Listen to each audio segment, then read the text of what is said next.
Yeah, maybe I bought all the geographic DLC, so what? Maybe I didn't get every single one of the dungeons, but I got a lot of them, and I got a lot of the physical areas to explore. So what? It's a good game. They earned my money.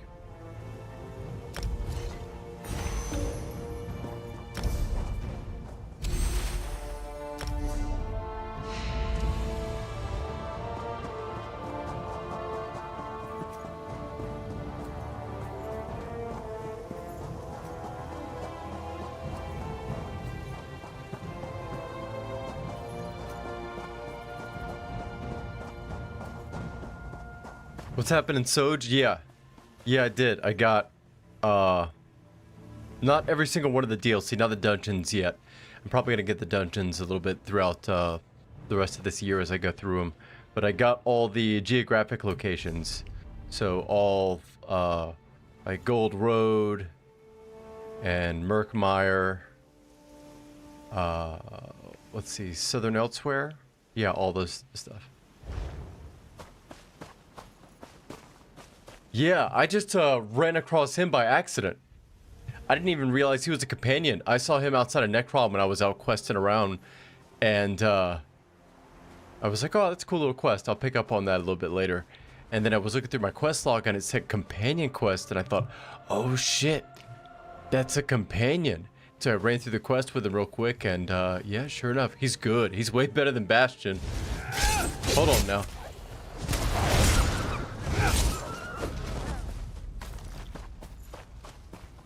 I'm curious how many more there are. I mean, I see that there's quite a bit in here, but I don't know where they are or how to get them, and I haven't ever bothered looking because I really enjoy just being surprised every time I come across something. It took me 2 years to finally feel compelled to buy this DLC. I'll be good for another 3 or 4. Ooh, a little level up.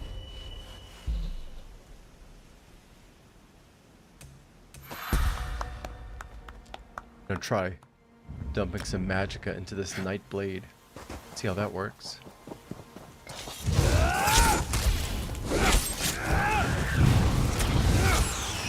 Oh, no sir. Man, I look fucking goofy. Squink soul drink. Hey, you! Whoa, chill. Hey, you! Yeah, you!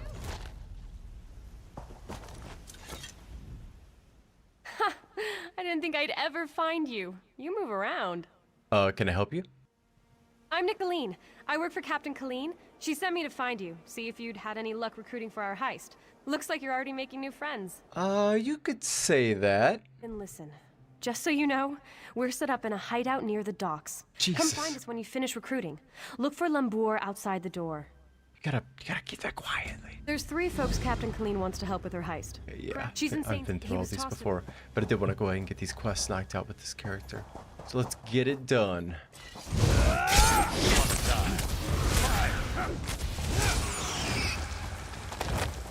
Yeah, this was a little sampler character I had laying around that I made like a week or so ago. A little Nightblade. Squink soul drink. Because I hadn't used a Nightblade in quite a while. And I had a level 50 Arcanist that I burned. So I want to see how it plays. It's pretty good. I swear they do tuning to the, I don't know if it's the way the attacks weave or the movement, timing or something, but it feels different a little bit than I remembered a couple of years ago. It feels good though.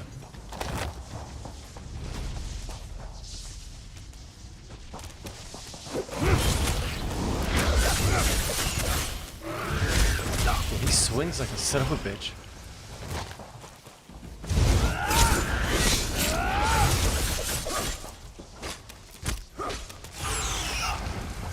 Okay, so for the Brotherhood of Thieves Guild, yeah, I didn't realize they had their own separate quest lines. Man, I'm excited for it. That's so cool.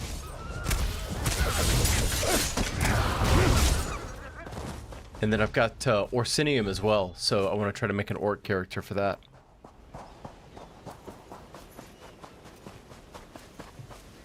The only other thing I thought about unlocking for the time being that I didn't was the Imperial race, which I didn't. But it seems like it's not that huge of a benefit. Maybe just a little bit of flavor, a little bit of stat difference, but nothing substantial. Yeah, I noticed I played my Warden so much like a thief anyway, the way I sneak around, that I figured I might as well try this and see what it's like. One thing I've noticed that you can make a decent amount of money early game, it seems like, from just filling soul gems. Using soul trap on like rats and shit. And it gives you a free soul gem out of it. Well, a filled soul gem.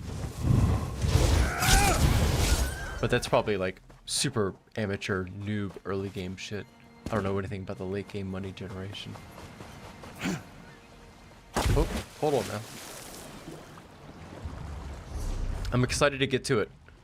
Like I said, I've got that buddy that I'm hoping will either, you should come over to the North American server and join us if I can't con him into getting over to EU, or if I get him to go to EU with us. Either way, when he gets ready, I'm hoping he'll join us and do some of these new areas that I just got. I'm really excited to check out, where is it? Galen? Yeah, that's exciting.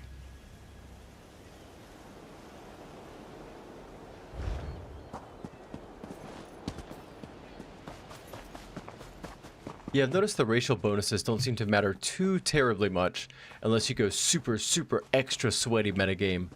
Which, you know, I can feel a little sweat coming on. Just a little bit. Nothing crazy. It's good to work up a sweat every now and then. But I don't think it's sufficient for me to warrant worrying about race just yet. The bonuses just don't seem to be too huge. The sets seem to be where it's at. And God knows how long it'll be till I get serious about sets.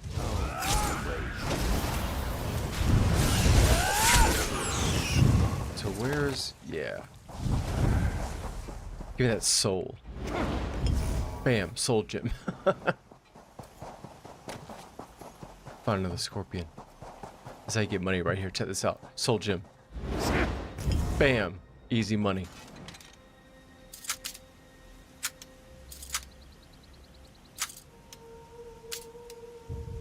Oh. Hold on now. There we go. Scorpion meat.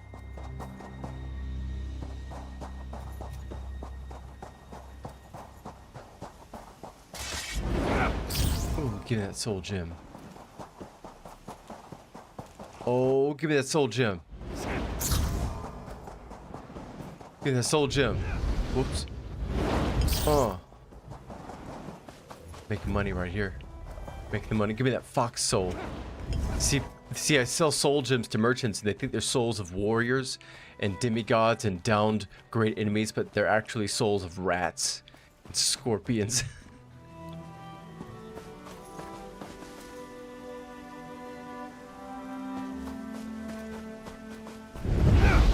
I'm not sure. I'm probably just gonna be doing some overworld questing and feeling this character out. But if you want to jump on the North American server and come running around, you're more than welcome to.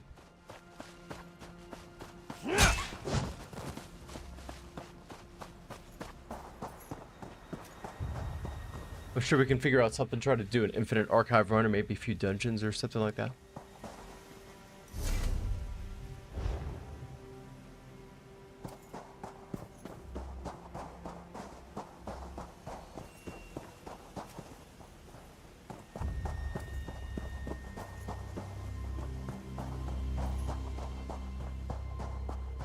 Let's see.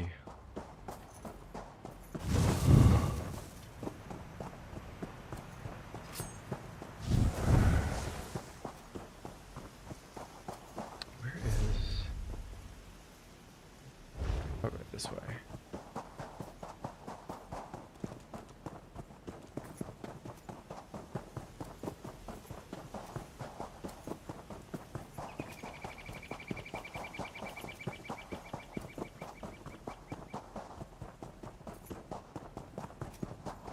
Okay, word. Yeah, take your time. No rush at all. We can figure out something to do. I think I'm at level like 21, so I'm not terribly far into it. I don't really have good gear or anything. Go ahead and get unloaded. Grab some water.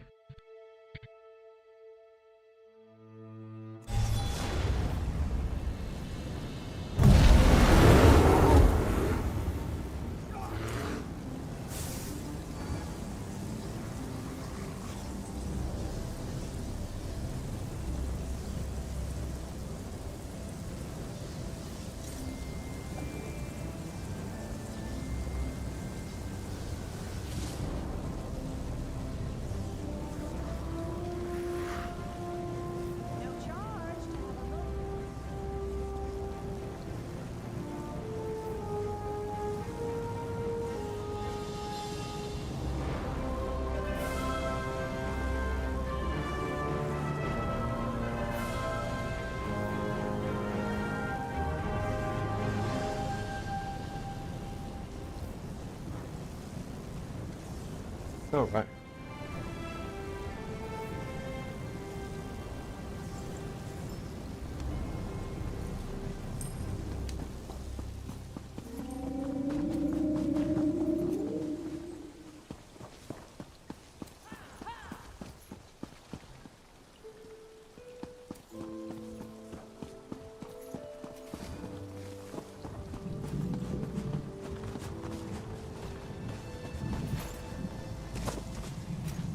It's hard to decide what to make. They all play so well, don't they? I don't think I found a single class that I don't enjoy. Sorcerer is fun to play, Nightblade's fun, Warden's fun. Warden feels like a combat engineer. They seem to have roles that shift as you move around. From what little experience I have with it. Oh, where am I going? Right up here.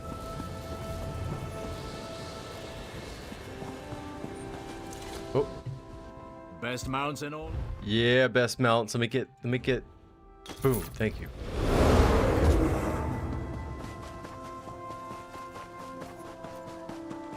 I got an Arcanist to level 50, but it was a really joyless experience. It just laser blasted its way to 50. I didn't really think about it much. I didn't really enjoy it. Like AoE healing, I think. It was just kind of autopilot. I didn't really like it. I've tried Necromancer, but I think I tried it when I first got the game and didn't really have a grip on the mechanics yet, and so I didn't have a great time. But just by consequence of it being my first one, most likely. Oh, don't mind. I've got one, I just haven't taken it any appreciable distance yet.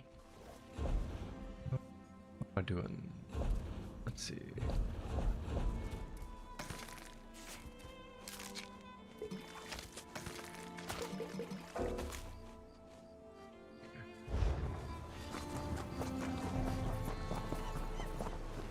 Nope, nope. God, don't steal from her. Don't do that. Let's see. I don't need that. I don't.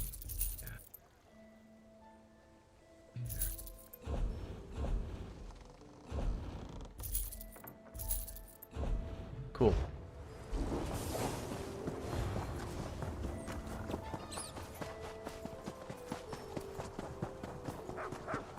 I think on my Warden I ended up subclassing a little restorative healing line from a Templar just because I didn't use all three of the class lines that she had anyway. So I threw something else in there. So, I mean, yeah, honestly, you could mix and match to your heart's content at this point these days, it seems like. What are you thinking of doing if you get a new character on here, if you're going to be pretty early on? Do you want to grab a couple of quests and grab some levels? I guess you can't really run a dungeon or anything to get level 10, so we can run around and figure something out.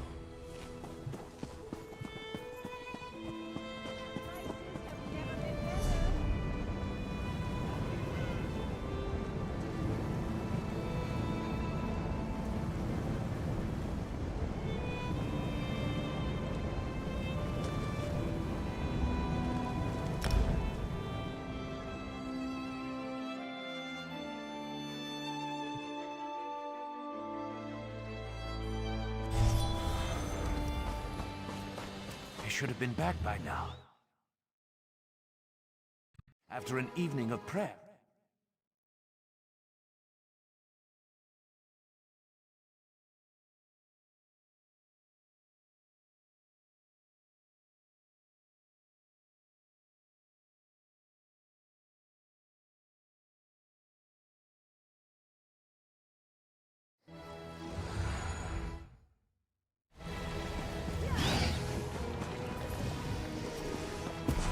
Good lord.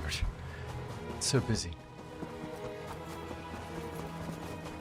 Windtown seeks folks from all over for a snowy new life festival. A solemn old life to you once more, friend.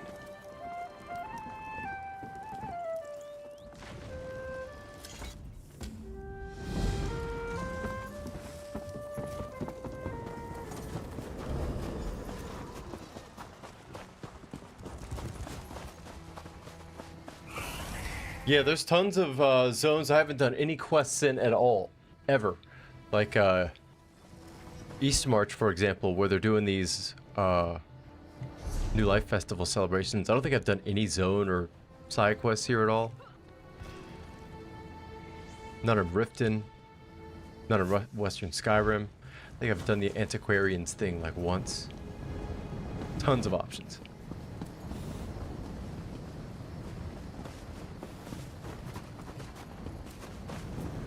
Let's see.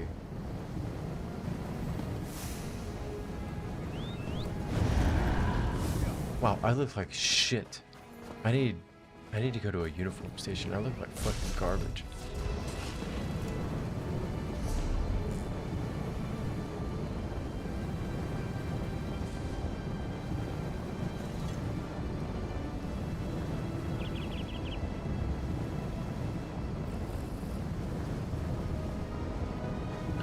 You know, honestly, I don't really give the factions that much thought. I have a couple of Alliance characters. I've got one Evenheart Pack character.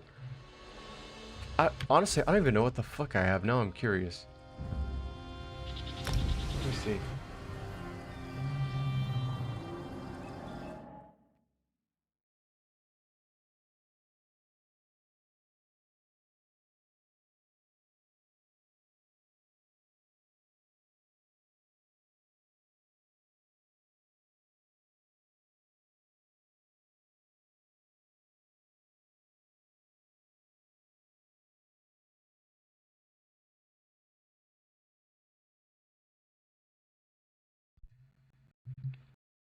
Sorry, I had to get a drink of water. So yeah, I've got two Dominion characters, Squonky and Rolling Fog. Whoa, extra fancy. He went to the New Life Festival. Sometimes you have to glow up a little bit. But I got them. And then I've got Chobi and Squink, two Daggerfall characters, which I'll probably be using them quite a bit. And I've also got an Ebenheart Pack character. This is the, I took all the shit off of her and sold it, the 50 Arcanist, but I just don't use her very much. I don't like her all that much.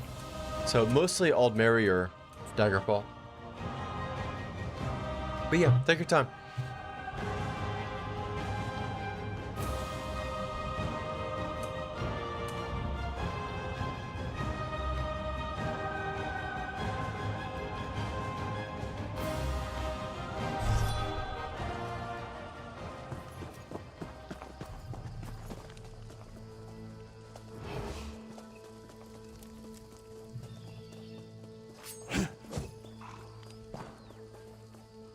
Thinks with belly. Only the finest wares.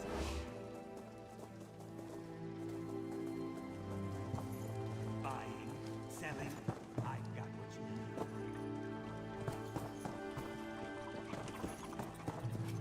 I tried to do a little bit of time in Cyrodiil yesterday, but I don't remember, probably went into the wrong server. I thought I went to a non-championship point server. Who knows? Whichever one it was, our keep was under attack, and I couldn't even get outside for more than 5 seconds without getting obliterated, so fucking way she goes. Let me get my outfit situated, because I look like hot shit. Banker. Have something you need to keep I know. Give me some money. Thank you. Yes. Okay.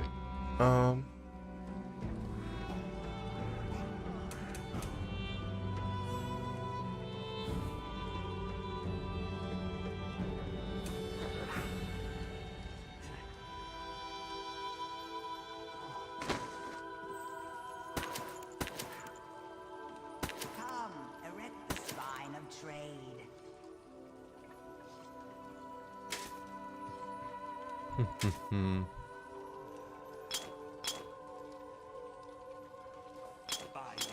selling, I got the spine of trade.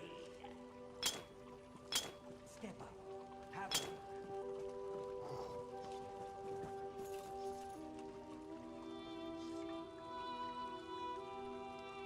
Nah, you know what? I'm just gonna look like garbage. I don't care. I'll look like trash. That's fine. Have something you need to keep safe.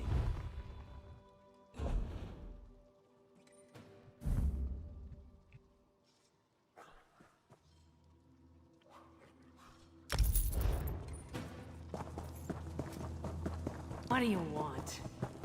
Oh.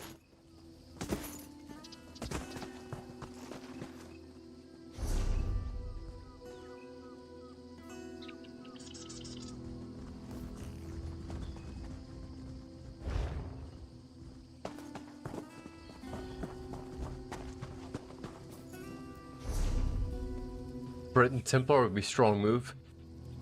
And it seems like you can spec him into much of anything these days too. You can make a Breton Templar tank, a Breton Templar healer, DPS.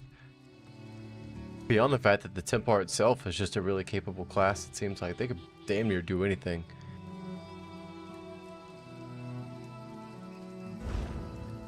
Let's go this way.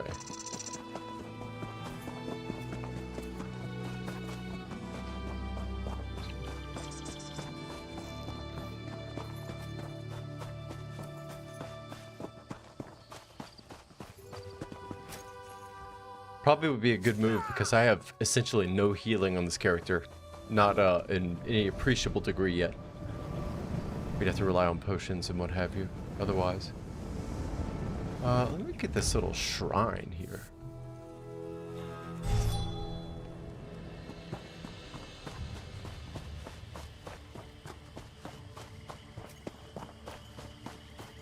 What the fuck?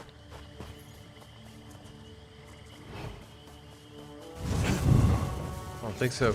Nope.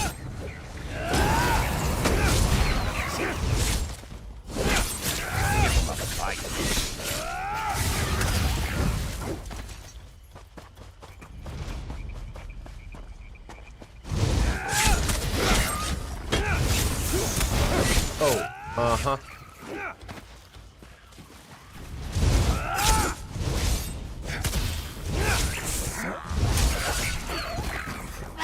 The hag.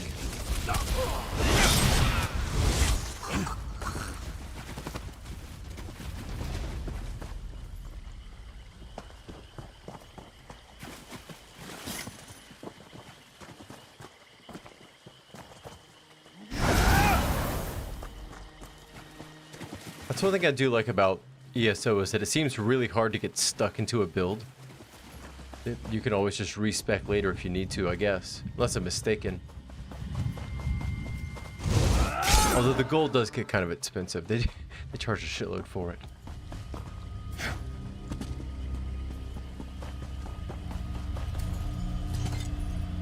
Oh, I'm standing on top. That's so disrespectful. Whoa, hold on now. Nice ordinator. Is that ordinator? I think so, yeah.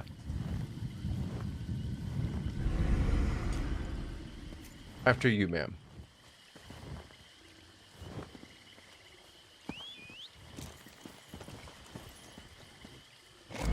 Oh, shit. But got drunk.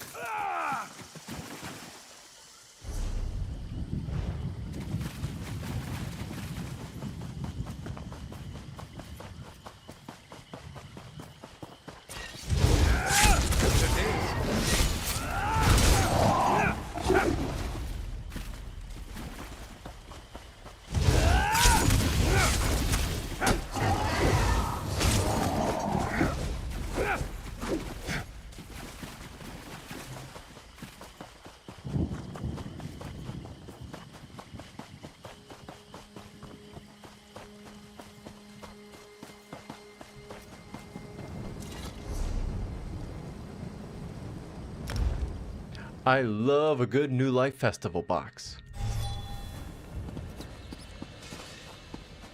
It's the previous year's grab bags that really get me. I've missed so many years of new life. Hello? I hope you will celebrate. Yep, thank you. Oh yeah.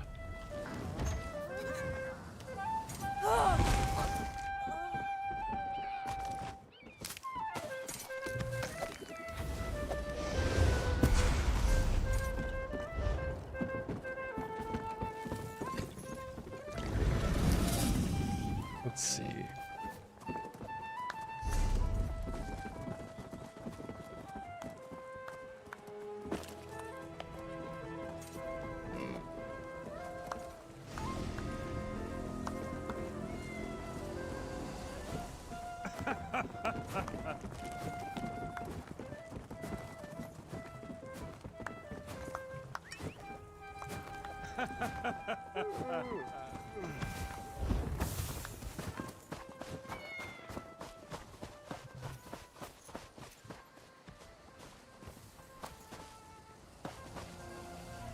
It's cool. What is that? It's a cool coat.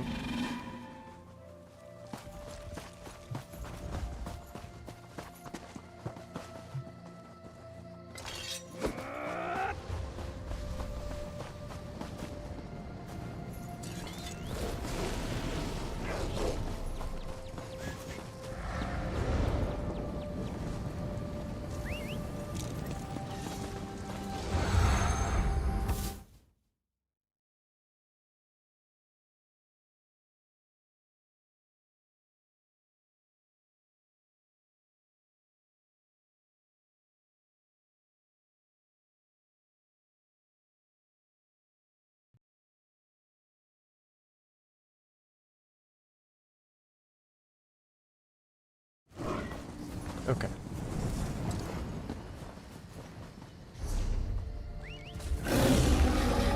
Warrior.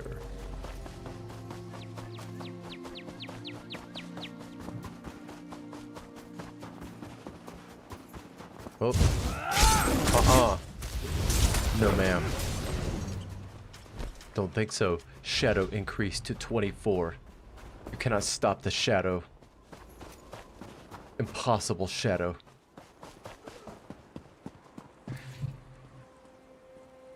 Yeah, once you get your guys situated, I feel like we could just run around East March here and take care of some side quests if it's all the same to you. Because I've never done basically any of them here. We could also do some in Skyrim, because I've also seen a bunch of, I guess they're called Harrow Storms, but have never been able to do one of those either.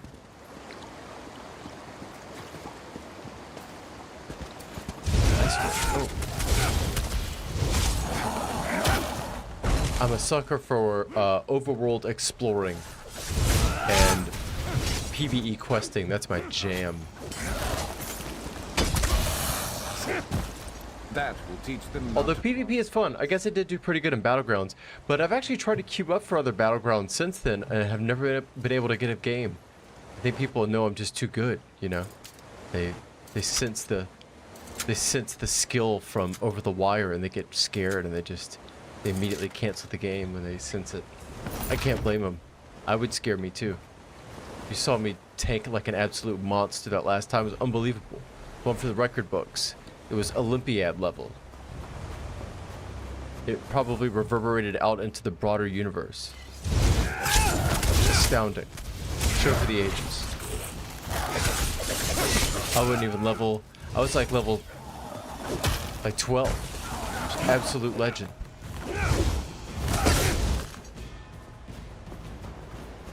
And I'll never do it again. Be like it never happened. Nobody will believe me when I tell them. Ooh. Get out of here. No, man.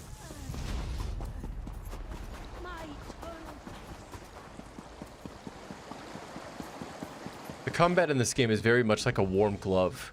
Like you gotta get used to it and you gotta break it in, but once you do, it's pretty good.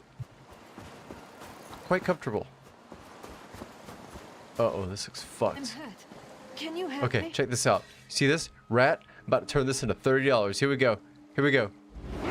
Bam! Soul gem. $30. Easy. Now I'm gonna scam somebody with a rat soul. What are you doing? That's mine. It's my rat.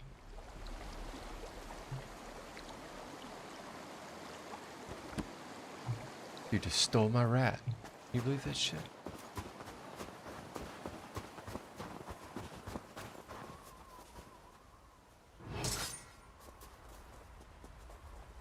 What is this?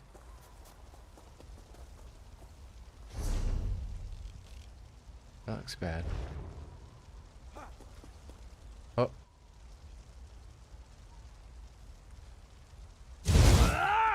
Oh!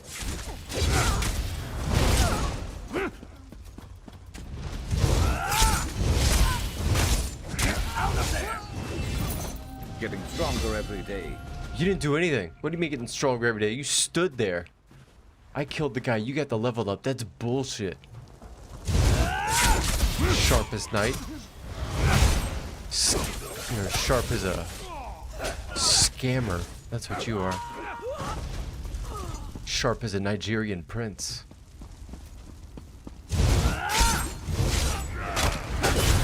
Uh-huh.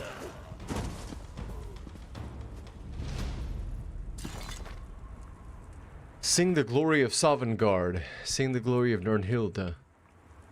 O queen dear, beloved of Nord and gods, you stood against the Akaviri, turning back the vile invaders. We wept like weans when your hair fell, your fair head fell. Oh no, you watch over us from Sovngarde above. The glory of Sovngarde. Oh, I think I see $30. Bam. Easy money. Easy money. Easy money. Easy money.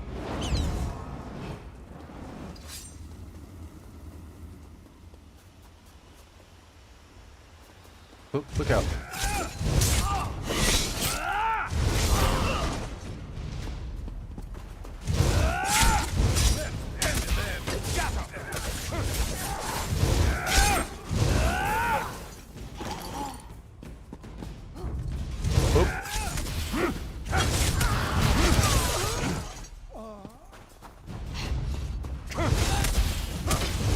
Little mouth.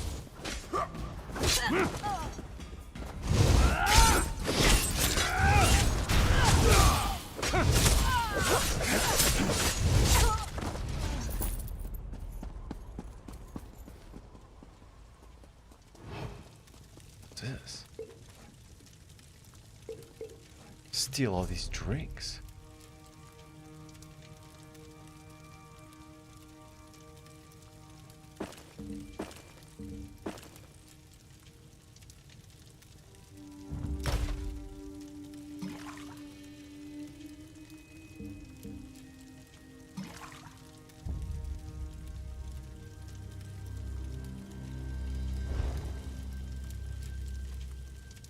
What do you need? I need to give you some pants that I found.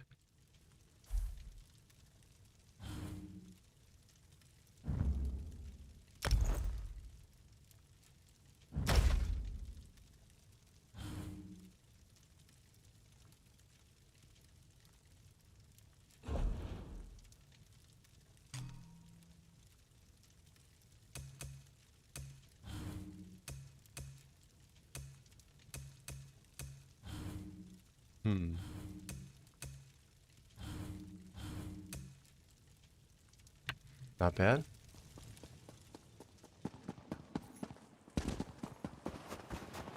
Take your time, no rush. I'll be wandering around East March.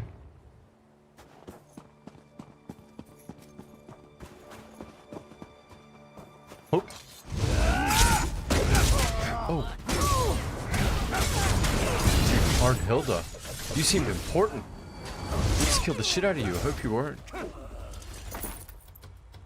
Sorry about that.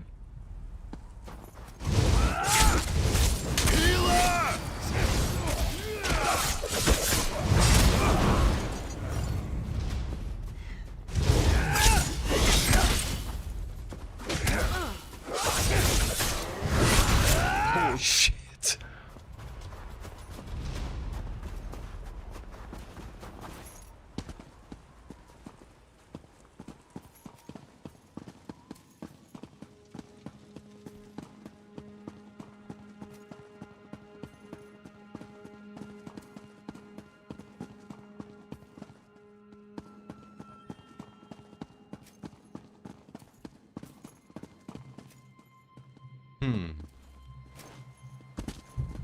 Oh, yeah.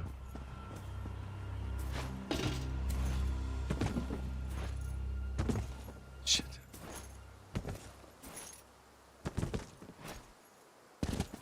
Oh, yeah. Easy. Boundary break.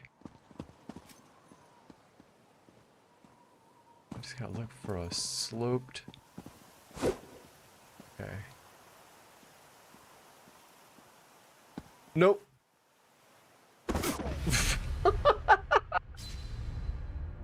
I think I died.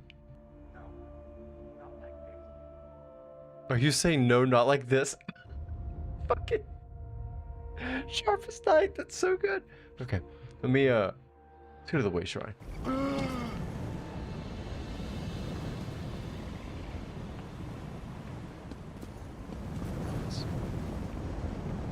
There you are.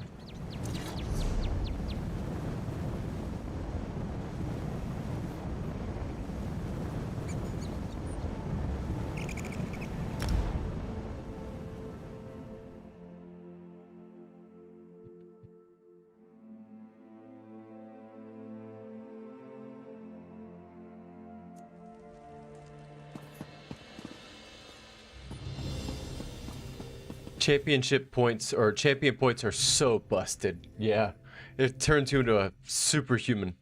I don't know if I put any on this character. I think I have. Yeah.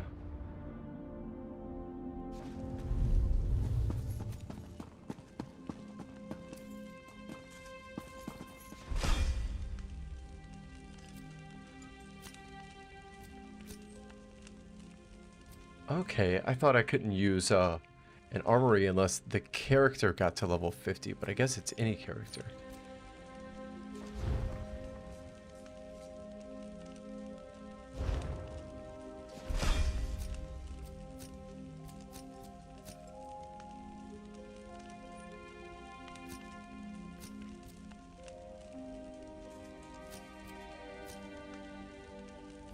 Cool.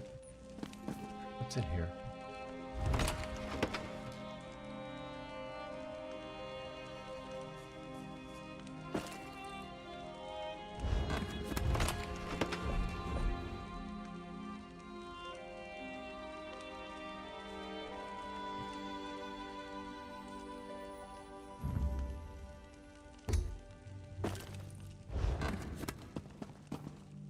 Where's my companion? Where are you?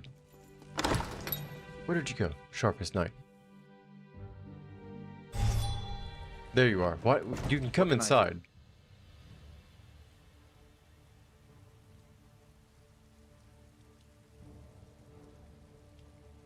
Oh damn, they give AK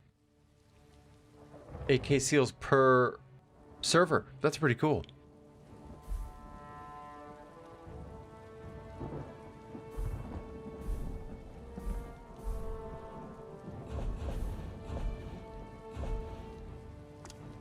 Fuck yeah. No, that's ridiculous. You're too yoked for that.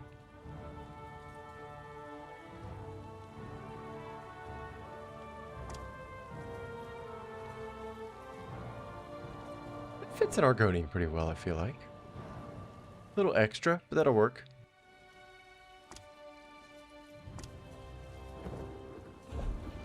Okay, then equipment. Resto staff.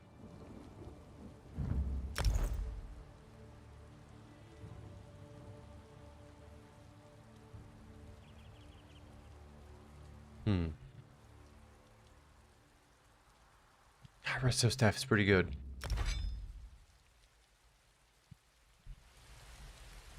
Let's hear it.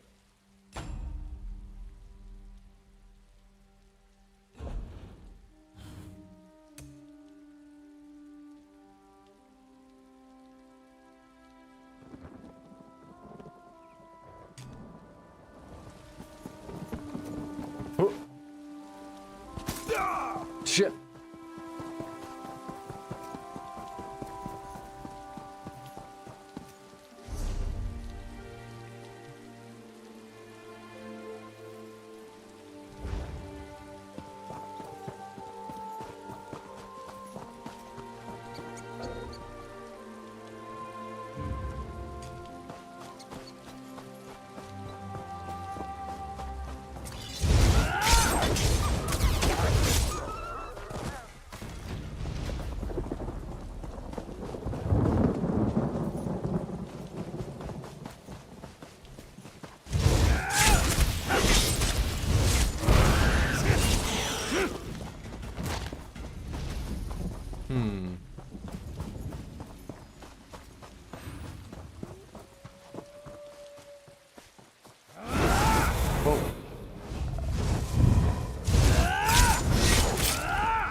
That's it? Ancient scrolls of the Dwemer.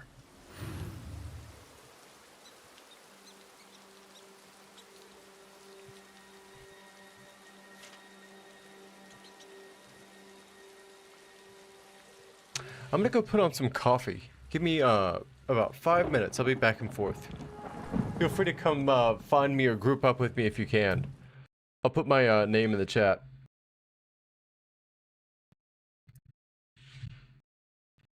Oops, wait.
Alright, yeah, it's brewing, so I'll be back and forth, getting it ready.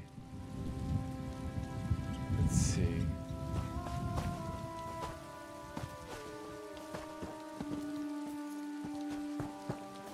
Oh. Man, soul.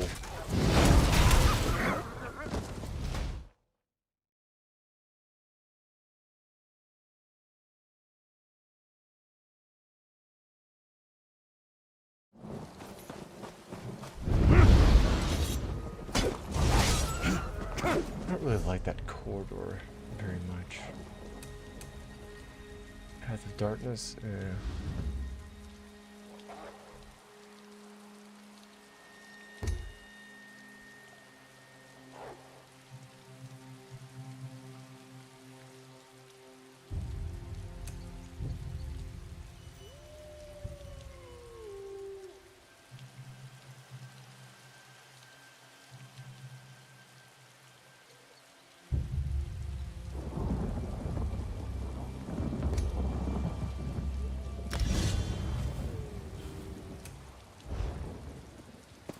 Nope.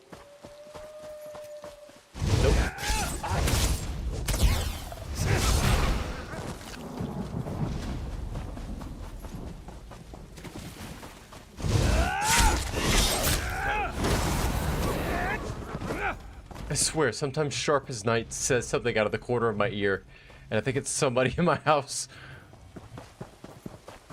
Get out of here. No, ma'am.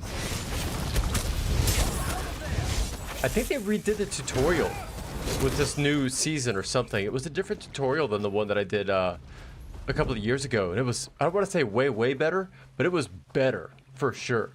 Way more juice, way more flavor, way more mouth-watering tutorial. You know what I mean?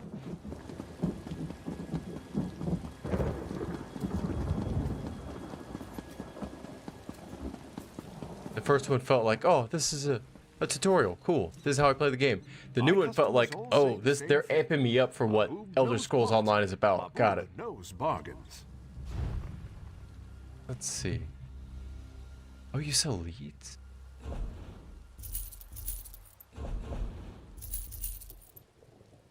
Huh. Heck of you're a dragon guard. Must have been from that person I killed. Wait.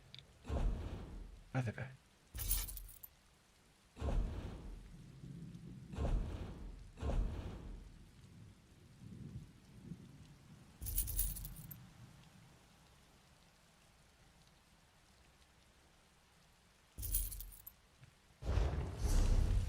They did a really good job with it.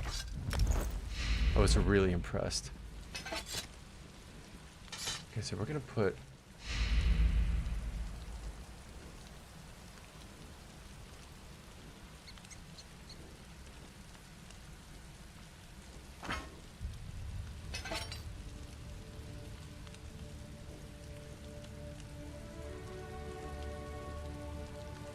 I love starting RPGs from scratch. I thought I was the weird one when it comes to that, but there's something about being fresh and going through the same motions again, but taking a different divergent path, either through skills or equipment or whatever.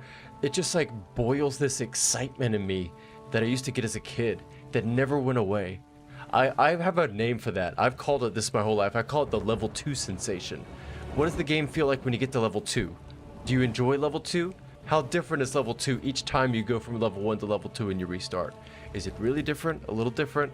I think that says a lot about a game, and ESO has a very good level 2 factor. Ooh, let me check that coffee.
All right.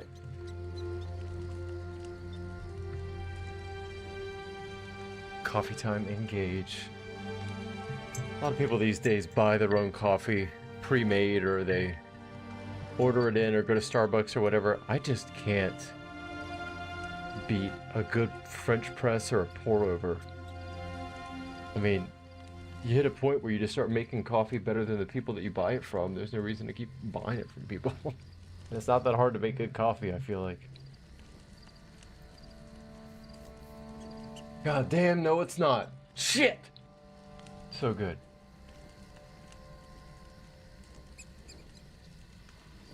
For those of you just tuning in, I'm going on many hours of an Elder Scrolls Online marathon. How many hours? Too many. I'm not going to divulge that information.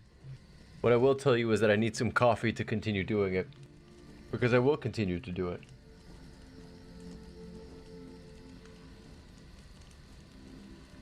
Because I just bought all the Geographic DLC, and I have a shitload of free time this winter, so...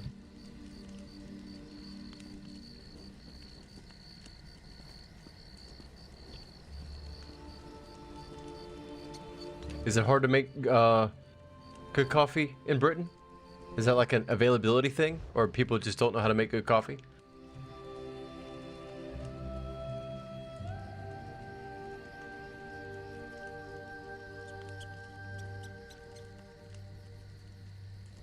I could definitely see it being regional. I don't know why I assumed coffee was like a worldwide thing. I remember reading a paper, I forget where it was, but somebody argued that the Renaissance, that the Enlightenment, happened as a function of coffee availability slowly displacing alcohol availability.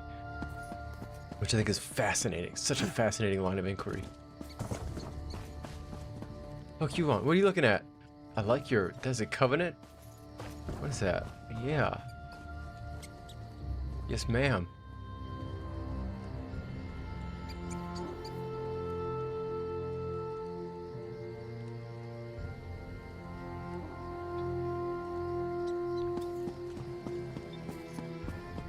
Since you're in Britain, does it sound like I have an uneducated redneck accent to you?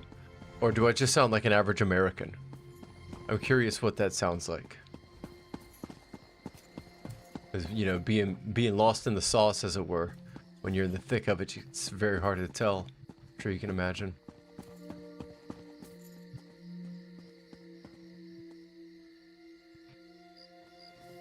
Yeah, that's the same shit that happens over here.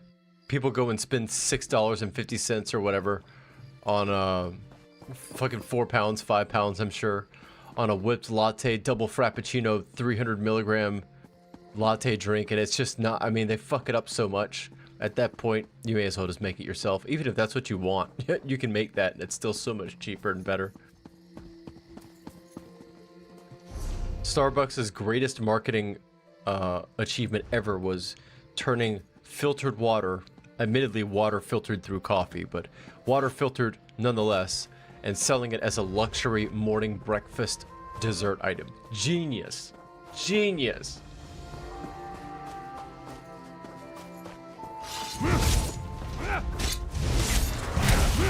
Jesus Christ, sharp as night.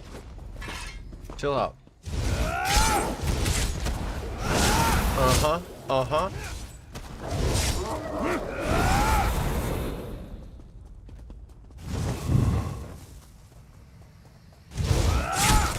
Ooh, yep. Uh-huh. Ooh. Get out of here. Get out of here.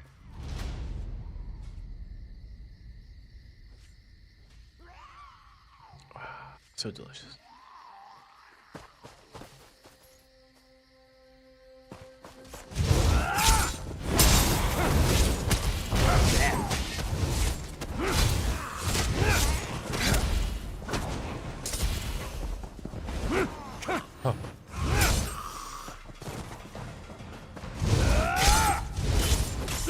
Oh, yeah.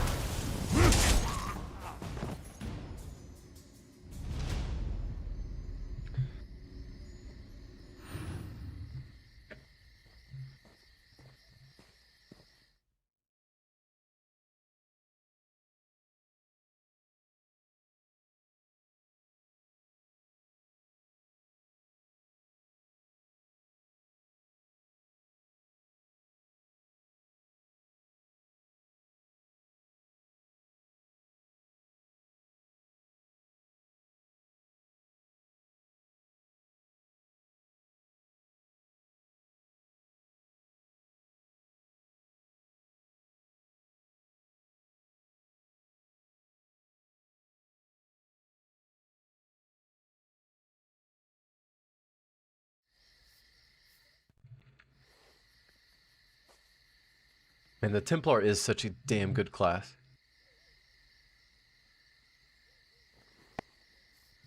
That friend of mine, they got one. He got a skill style for it that shoots out rainbows and doves when he uses his Adric spear. It's fucking sick as fuck.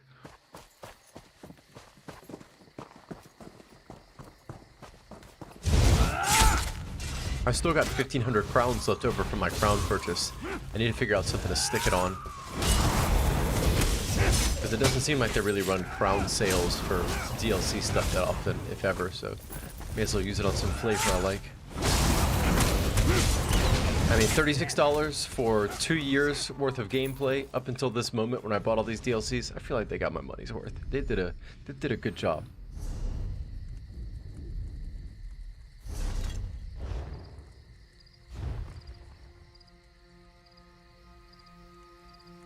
You haven't used Templar a lot? I haven't used it a ton either. I've seen it a lot in use around me though, and man, people love it.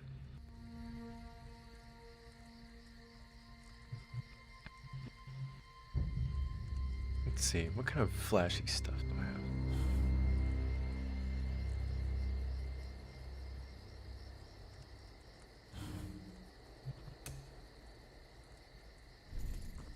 Get out of here, I'm not paying 600 crowns for a axe chopping animation. The fuck out of my face with that.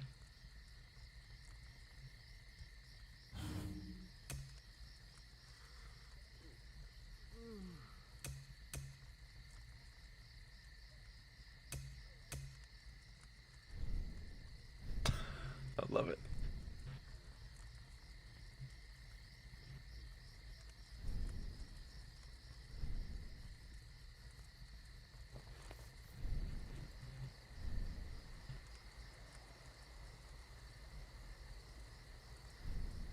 That's sick as fuck, dude.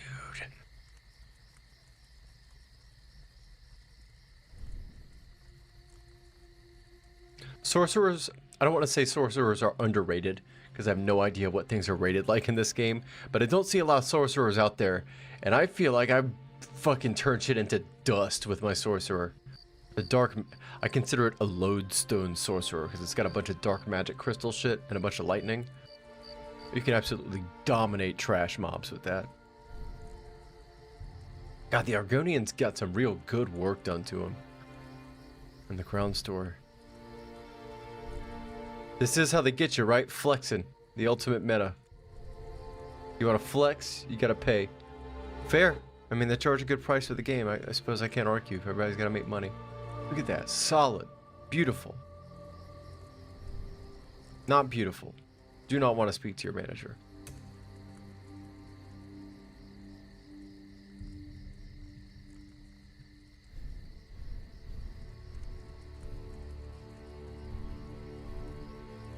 Oh, so we got a little package deal here?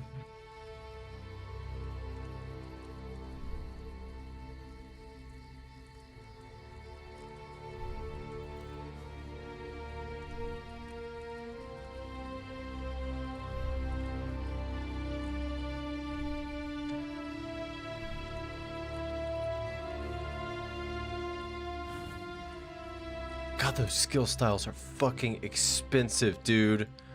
Get out of here, Bethesda. Christ almighty. Breaking my balls, Bethesda.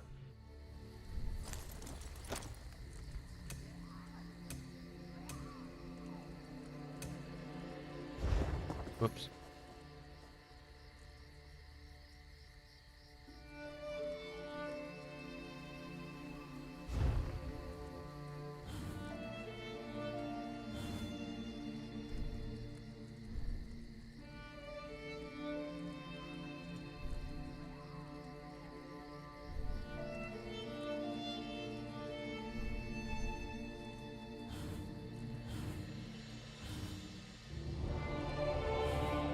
It's not a lot of great stuff in the store right now, I feel like.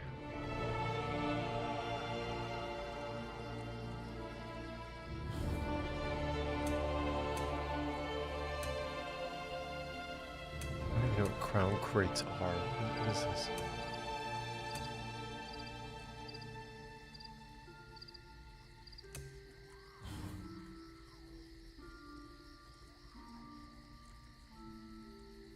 Could buy 2 companions.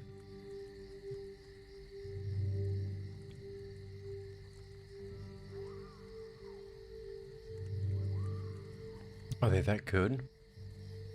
I don't need a companion. I just got a new sick-ass companion. I don't need them. They can get out of here.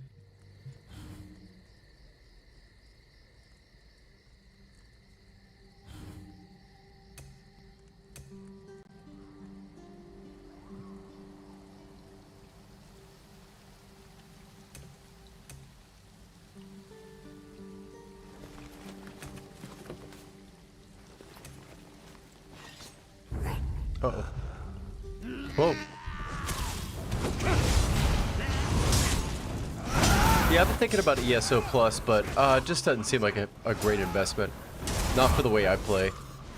What I might end up doing is loading up my bank full of stuff and then getting 1 month of ESO Plus and sticking it all in the grab bag and then just canceling it after a month and getting all my inventory space back. Just going through all the DLC dungeons, getting all the armor and stuff while I've got it. Might be the move. Because I don't imagine running the dungeons enough, and I went ahead and bought all the geographic areas, and I'm such a PvE player, and I like wandering the environments and taking pictures so much. That seemed way more worth it to me. I just don't do a lot of crafting to make it worth it. I'm not really big into building sets. I like to use what I have. Dog. Hello, dog.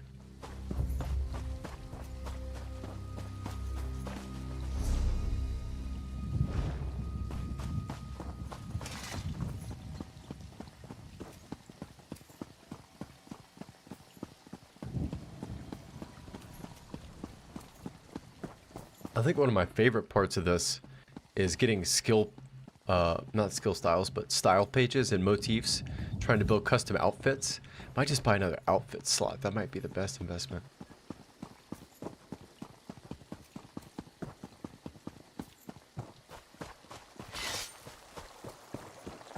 Look out. Oh, yeah. Good lord.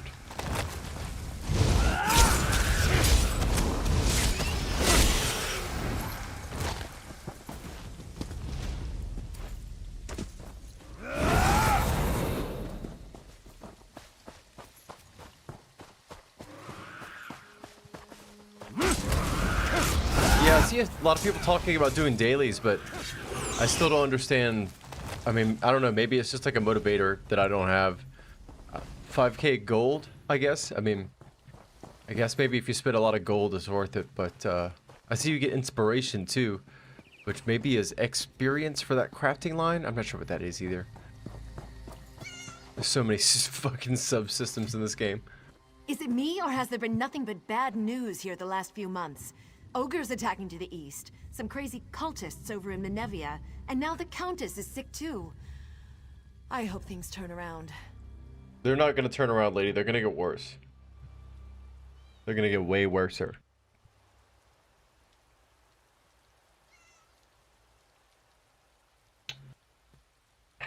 Way worser.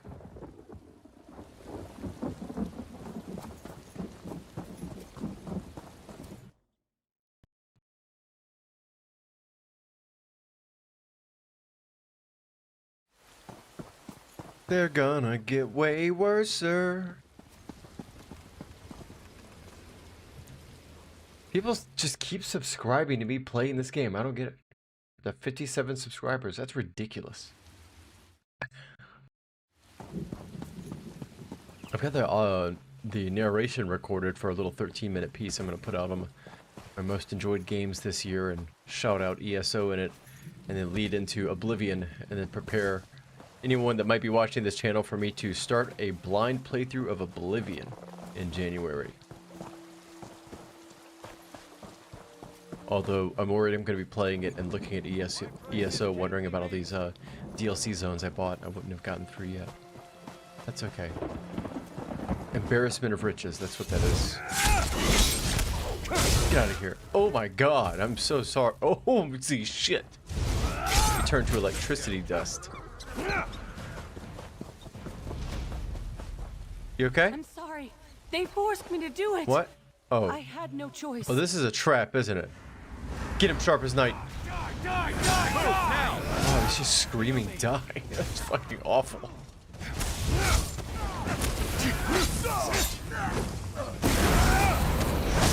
You're smart. You backed way the fuck up. I owe you my life.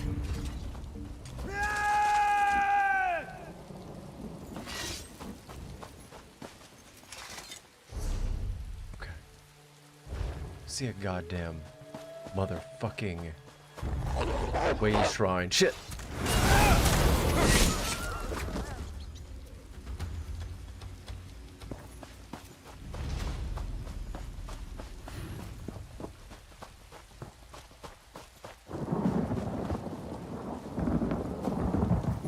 What are you looking at? What are you looking at? If you want to buy something, speak to my brother. Oh, I have a prevent attacking innocents option? No wonder I haven't been able to get that daily achievement.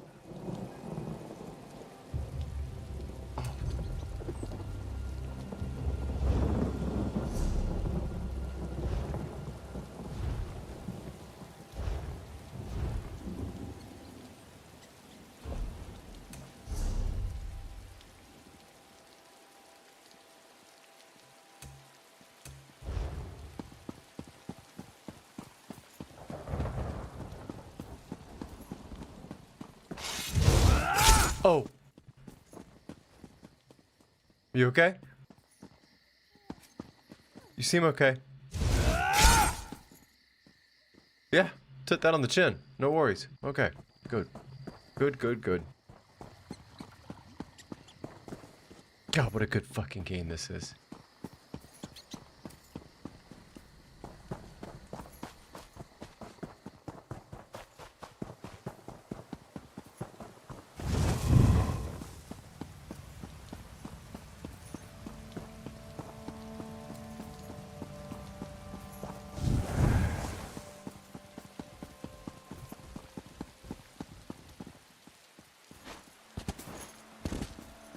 Looks pretty bad down there. Oh shit!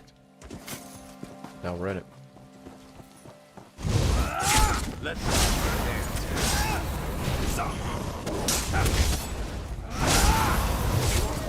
Oh, did I not change my No, I didn't. Okay.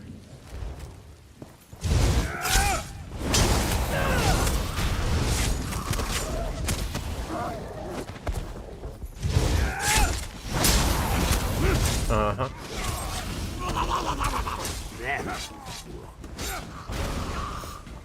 Stone Chewer Witch.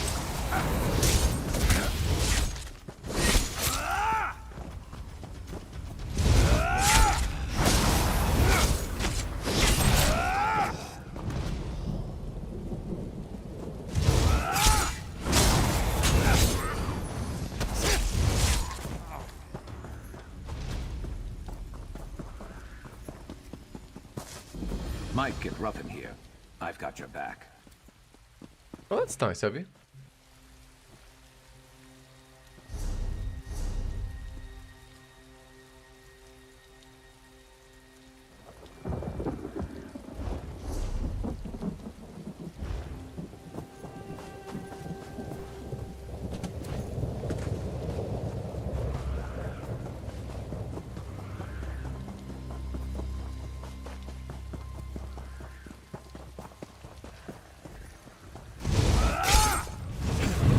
Where'd I go?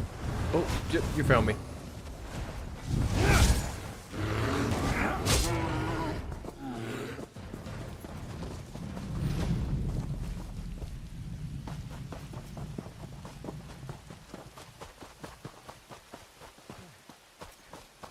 Ghost Rider. It was a trap. They knew we would come.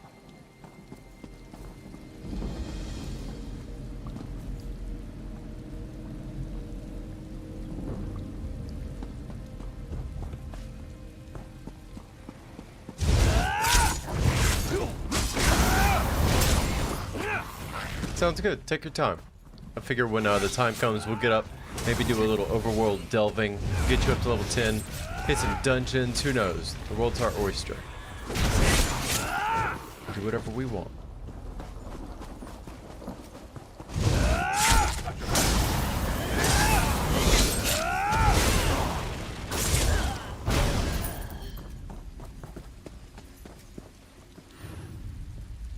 Just looking all sassy for. What are you doing? Your damn hands on your hip. Chill out. Chill out. Who are you trying to impress? Look at you. The fuck out of here. You're a goddamn reptile. You're a good looking reptile, but a reptile nonetheless. Excuse me, farm tool.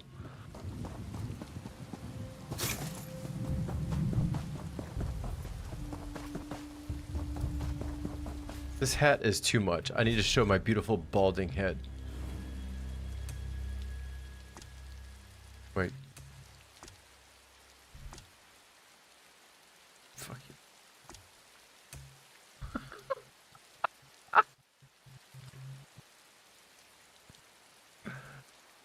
Shit.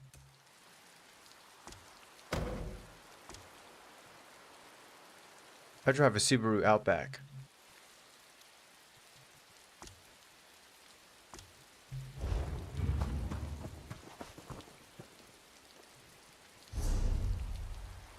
Damn, that Subaru Outback joke was actually a heater.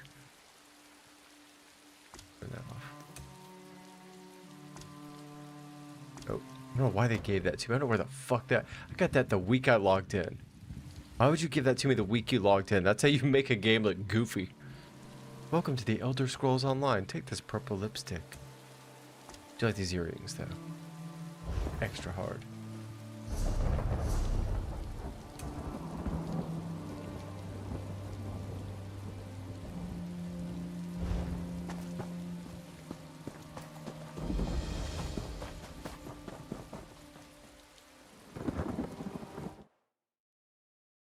Let me add a little screenshot to Global Squonk here real quick.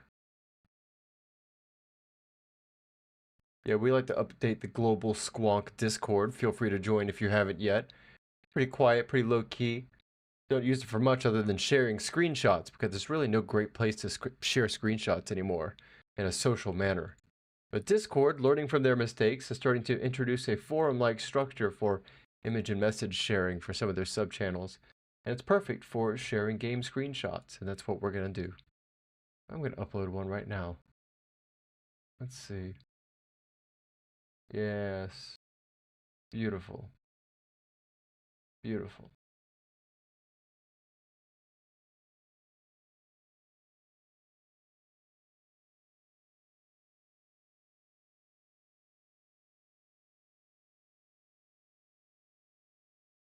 Big spooky.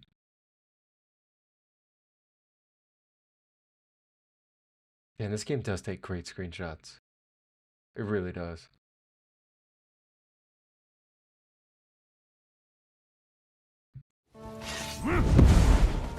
No, chill out. What was that? The fuck was that? Shit!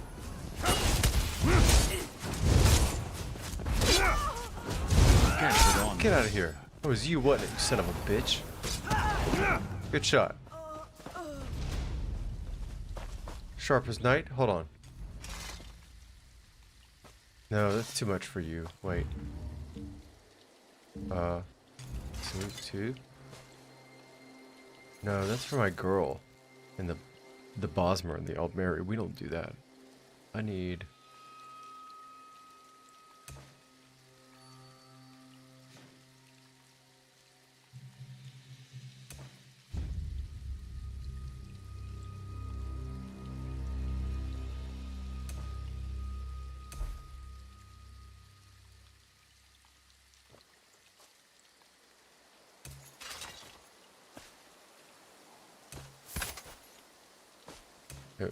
Much better.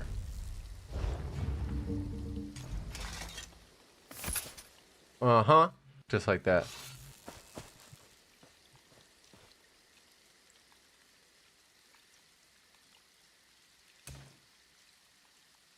Beautiful. Okay.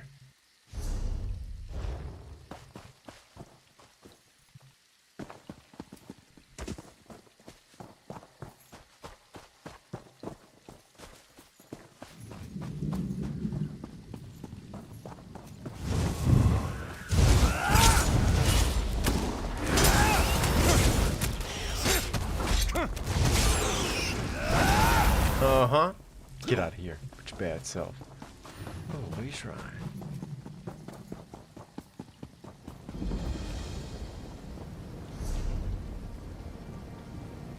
So many possibilities.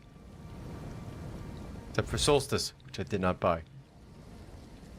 But everything else.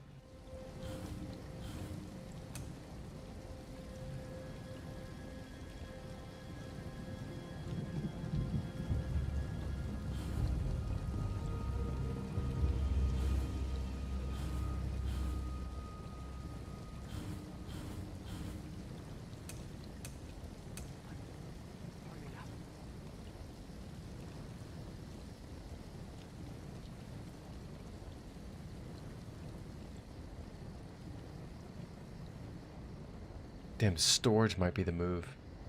That might be the thing to buy.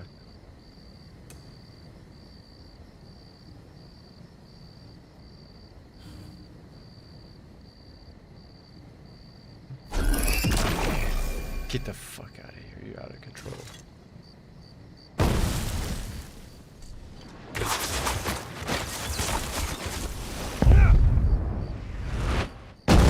What the fuck? It's a meteor!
Hmm. 119?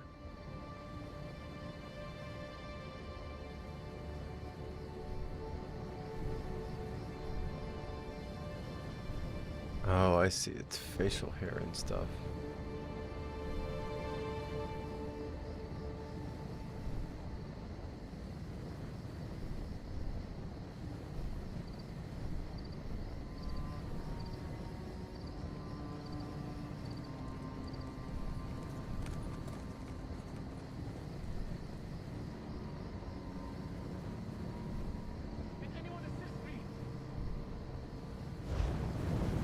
Whoa, what the fuck happened there?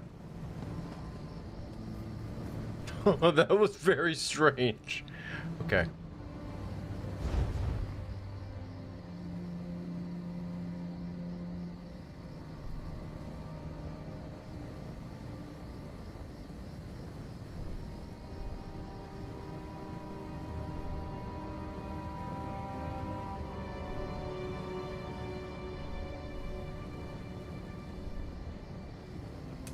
Very good value for the money, but very basic.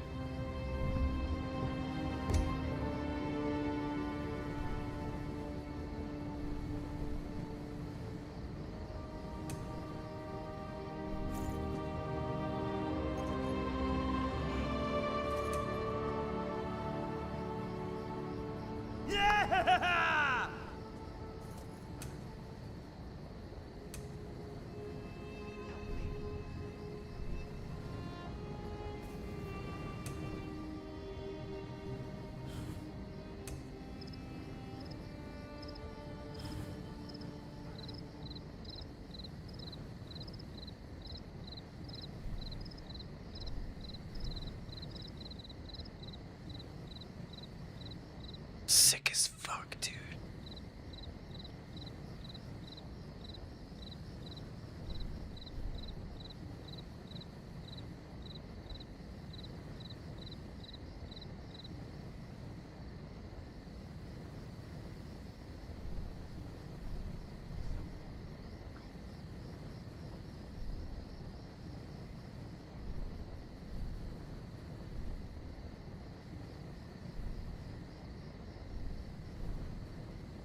We can do voice chat if you don't mind being on stream, if that's all right with you. I'm gonna keep streaming.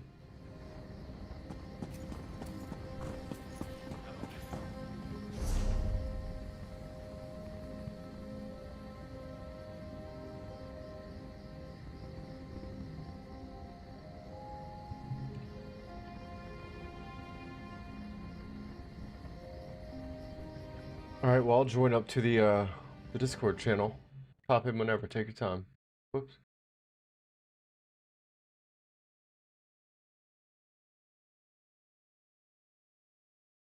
Let's see. Is this working? Yeah, it should be.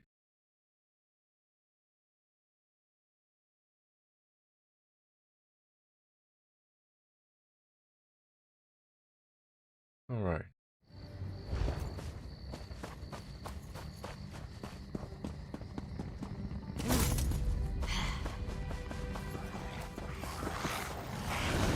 Oh, shit. Oh, oh.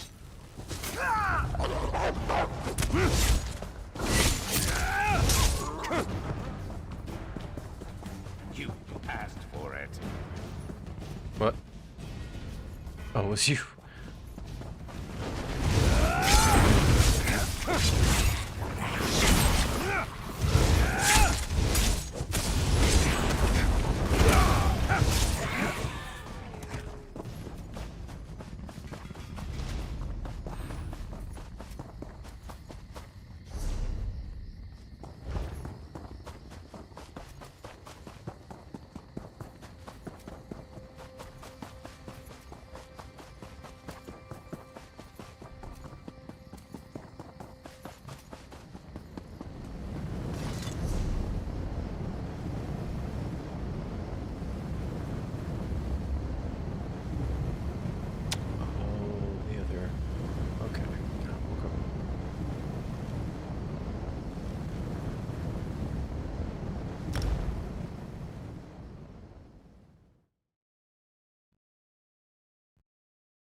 Is it always this crowded?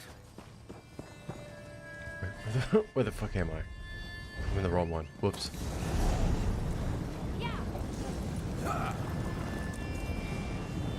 Yeah, here we go.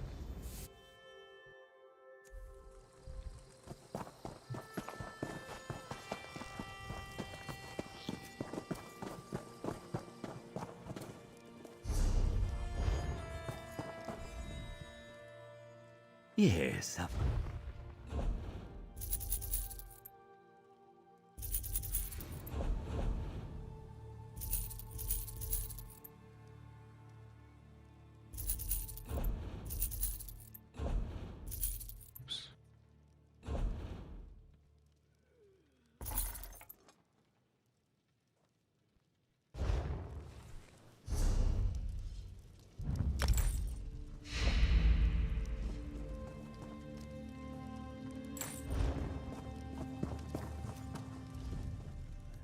Certainly. Woodwork.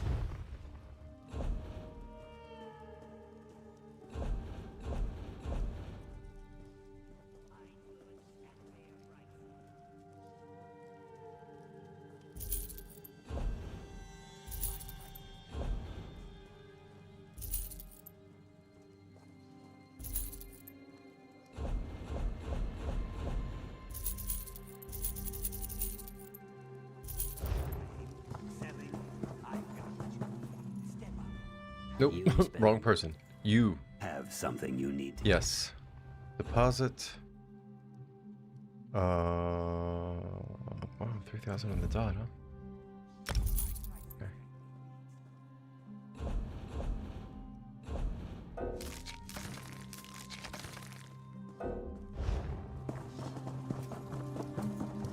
Jesus Christ. What is that?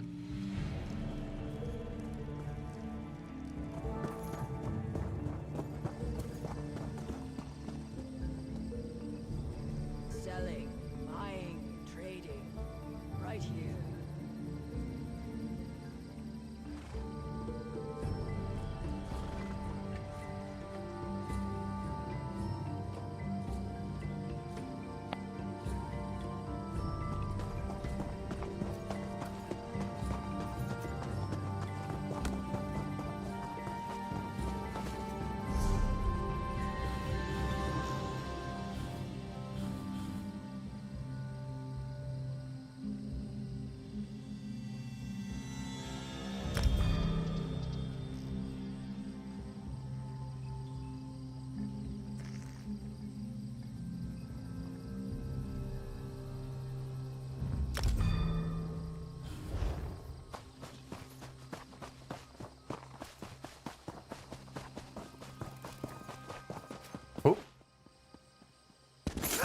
Oh god. Shit.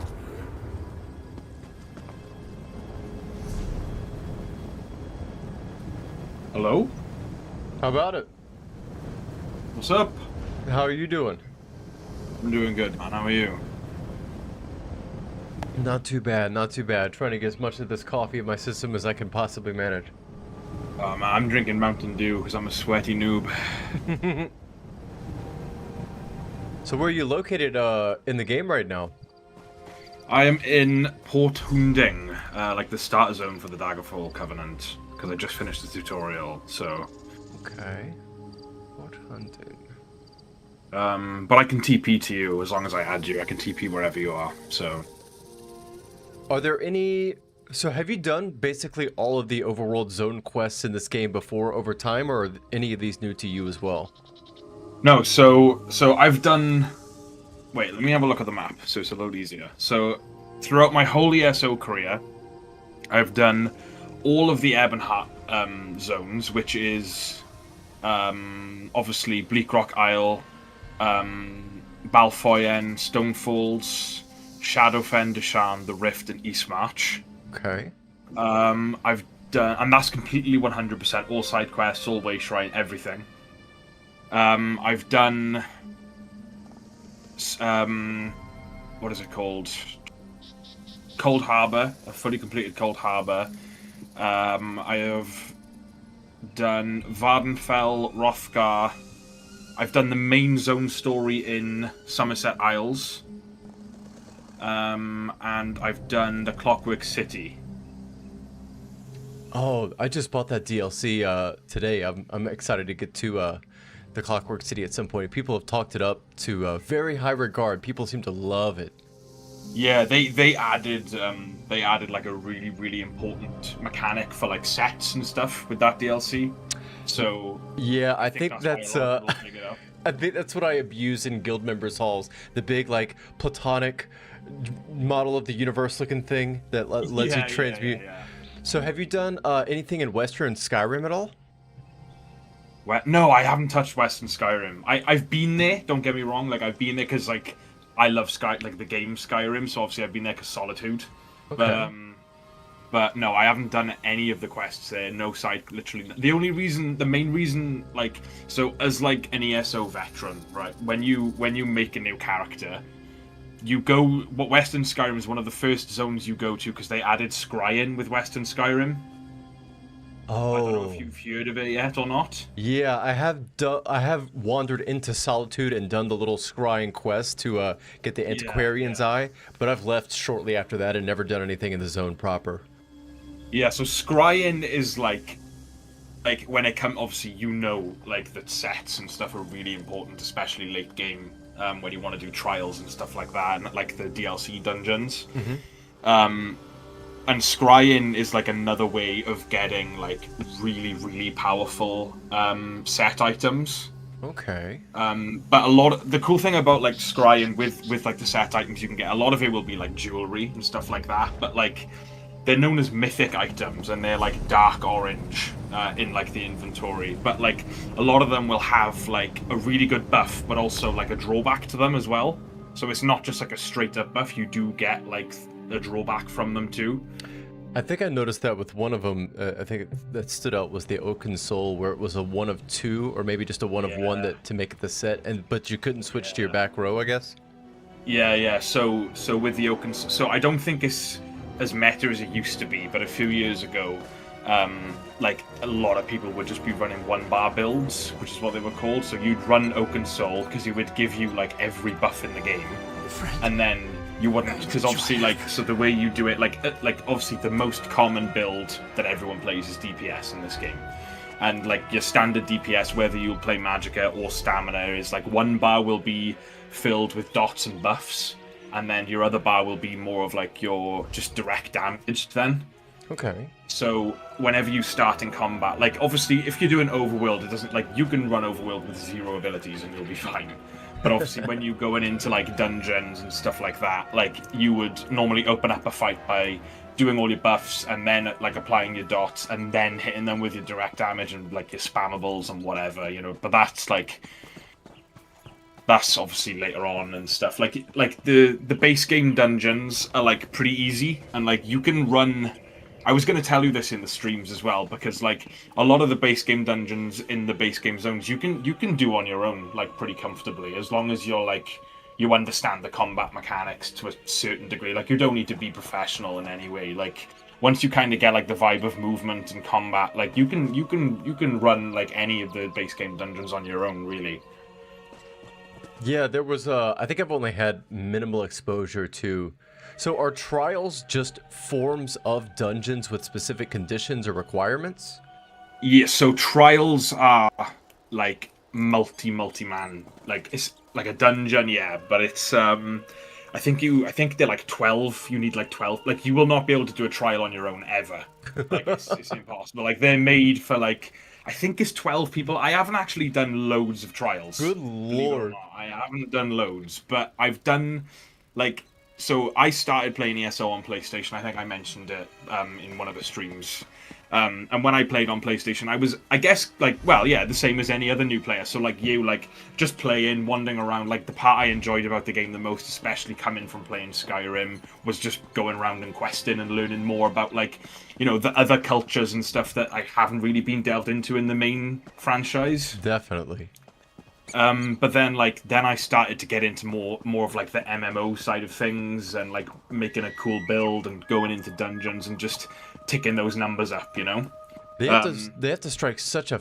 I do not envy the balance they have to strike, because even from playing a couple of the, I don't want to say higher level dungeons, but more actively engaging dungeons that I've done, when you go from PvE playing and exploring and doing the I'm soaking in Tamriel approach towards the MMO style set building, team mechanics, making sure your geometries of fighting the bosses are in line and everything, it really starts to take on an emergent characteristic that's I don't want to say completely detached from the previous game, but it's markedly different. Oh yeah, 100%, yeah. So if you... It took me... Go on, sorry. No, but by all means. It took me a while to, like, get into... not so much get into it, like I wanted to get into like the MMO style of it and like cranking those numbers up, because me and my best mate played this game together from like not from the beginning. Like we did play this game when it first came out like over 10 years ago, but it just wasn't for us. It was in a way, it was completely different. I don't know if you ever played it back then, but it was in a completely different state then to what it's in now. Yeah, I didn't play it back then, but I heard a lot of people talk about one Tamriel and how for better or for worse it kept it from collapsing in on itself. Yeah, so me and my friend, being like massive fans of obviously the Elder Scrolls, like, you know, on paper, Elder Scrolls Online, you love the Elder Scrolls Online you can play with friends, sounds amazing. But the first couple times we played closer to like release, we didn't really enjoy it. But then, yeah, it was around about 4 or 5 years ago, like we delved back in, and then it just grasped us and just sort of like sucked us in, and we haven't stopped playing since. Like we just haven't. So obviously the beginning of that was very much like building characters. Like me and my best friend, we enjoy writing. We play a lot of D&D and stuff like that as well. Okay. So we enjoy writing, we enjoy building our character's backstory and like coming up with character arcs as we play through games. And it's not just this game, it's any game, that like any role-playing game, you know? But then when like he then sort of started playing on his own, because I remember I got a little bit burnt out at one point and I was playing loads of other games, and I came back, and then all of a sudden then like he had hit champion level and like he was getting into doing dungeons and stuff, and I was like, oh my god, I want to do that. And it did take me a long time, and like the learning curves that you go through when you start to learn all these things is oh man, like there's so much to learn in this game. It's crufty. It really is. They've just bolted system on top of system on top of system. I imagine it. Yeah. If it's like you've ever worked in programming, you just join a company and they're like, oh, we're paying you so many, salary per year to get our code base taken care of. It shouldn't be too bad. And you look inside of it, and it's just years of 40 engineers, man years worth of work just compiled on top of itself. And if you pull one thread, it all falls apart. That's basically what happened with us. That like we, because I came from the Final Fantasy. Well, first of all, where are you located? Let's get grouped up, and then we can probably just go wander around and do. Let's go. All right. So yeah, I'm in Port Hoondy. Wait, let me add you in game first. Okay. Oh man, it's weird seeing an empty friend list.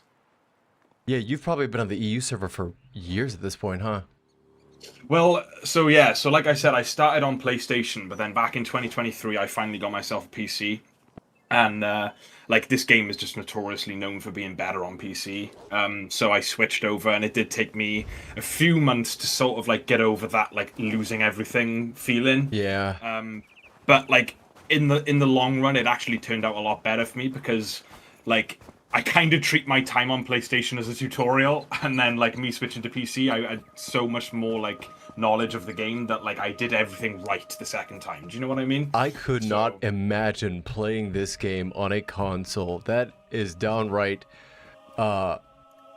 difficult to imagine. I mean, much less console, more than just using a controller. You play with the keyboard and mouse, I assume, right?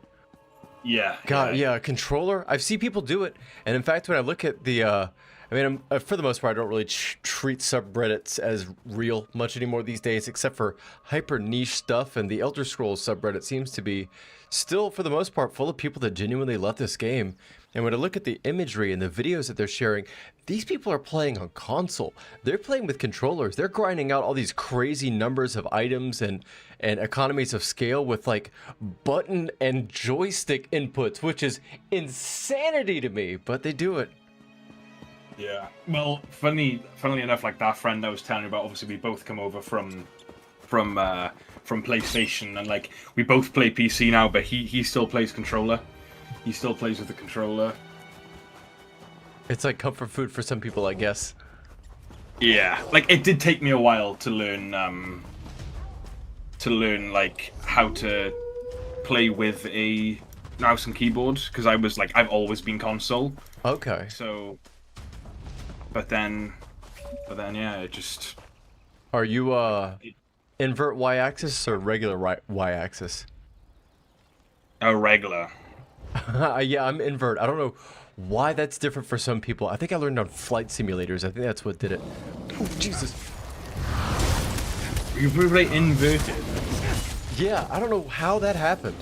And I thought I was the normal one, which is hilarious looking back on it. But I suspect that it had something to do with GoldenEye on the N64, but I'm not entirely sure. I don't think that's the only reason. I mean, like, obviously, like, back in, like, the PS1 and PS2 days, like, all games were inverted back then, weren't they? So. I suppose so. Yeah, I tried to remember if they were or not, and I couldn't. My memories are so fuzzy about what the defaults were for stuff like that, because people are shooting from the hip so much that even a lot of the control schemes we take for granted now. Because, yeah, I think it wasn't until Halo 1, maybe, where the modern layout started to get really standardized, the twin stick for multi-axis aiming.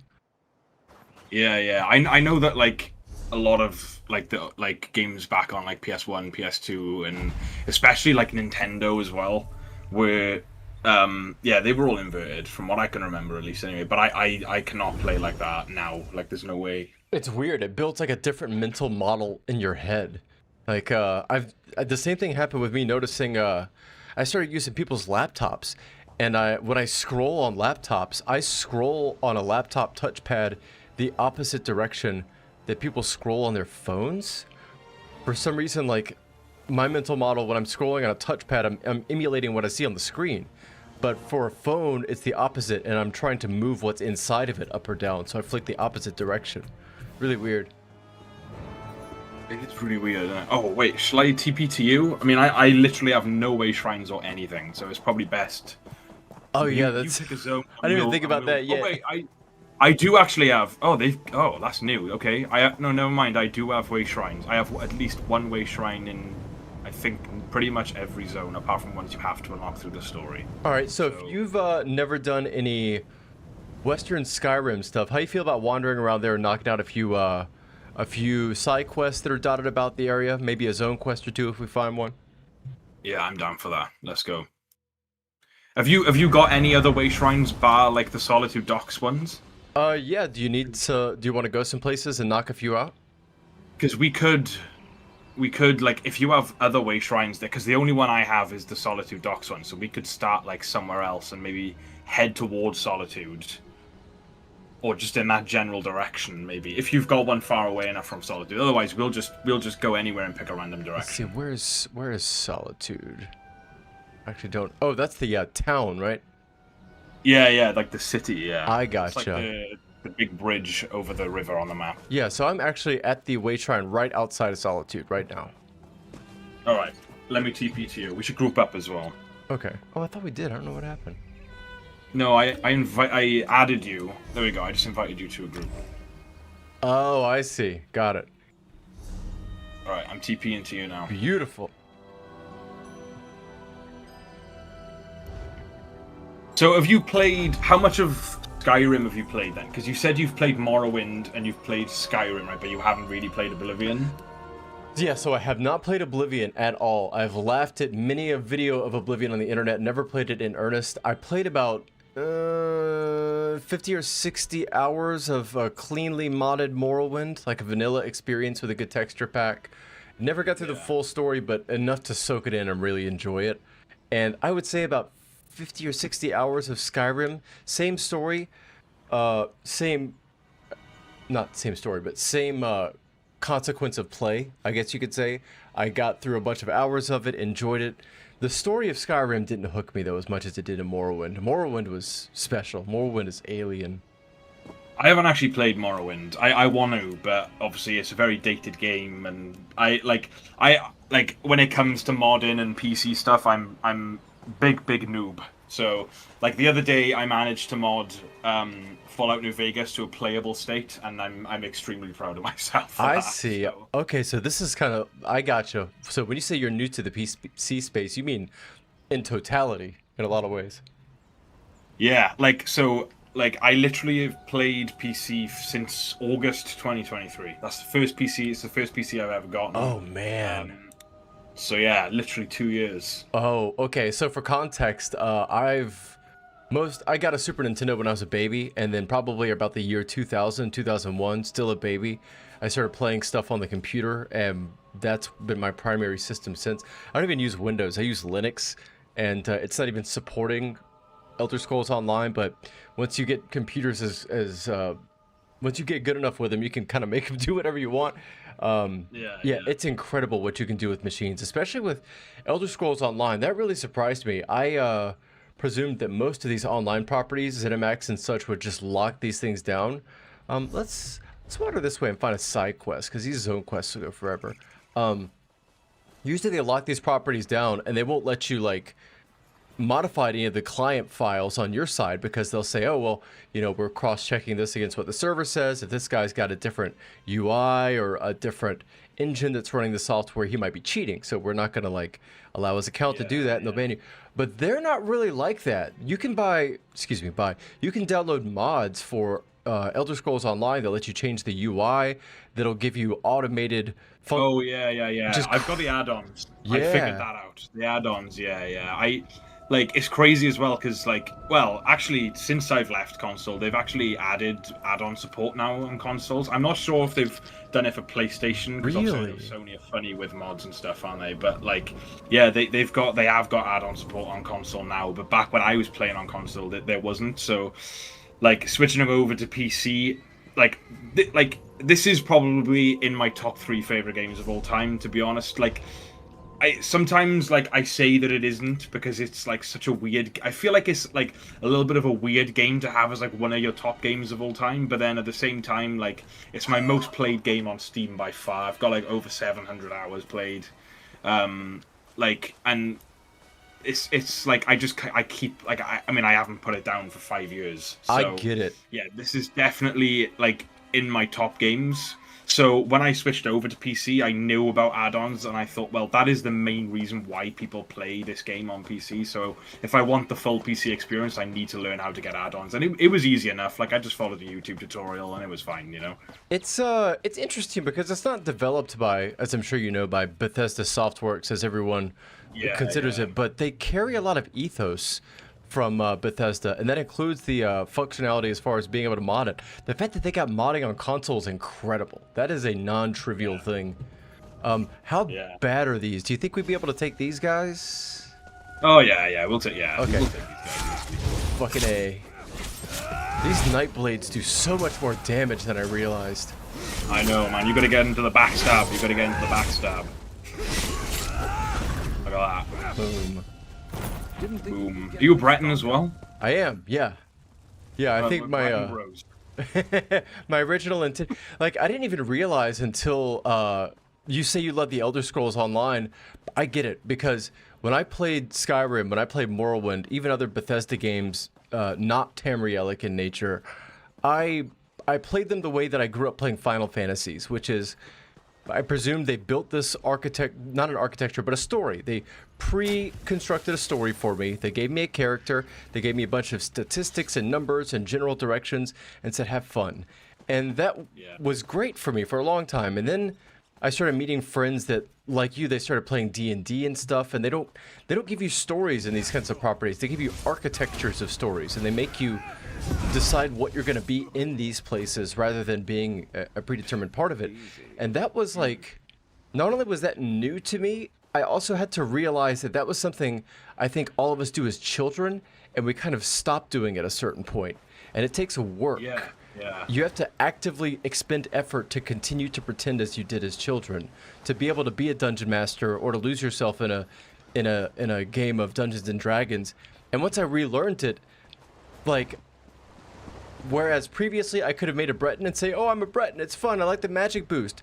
Now before I make a Breton, I have to stop and say, okay, why am I a Breton? What is this guy? Yeah. This particular Breton, maybe not this character, but the one I made before it, rejects his half-elfish heritage, right? And so he's not going to use magic, and he's going to get real fat and chubby and consider himself, you know, higher than thou, but not actually have the follow-through with it. And he's going to use only physical magic and all this stuff.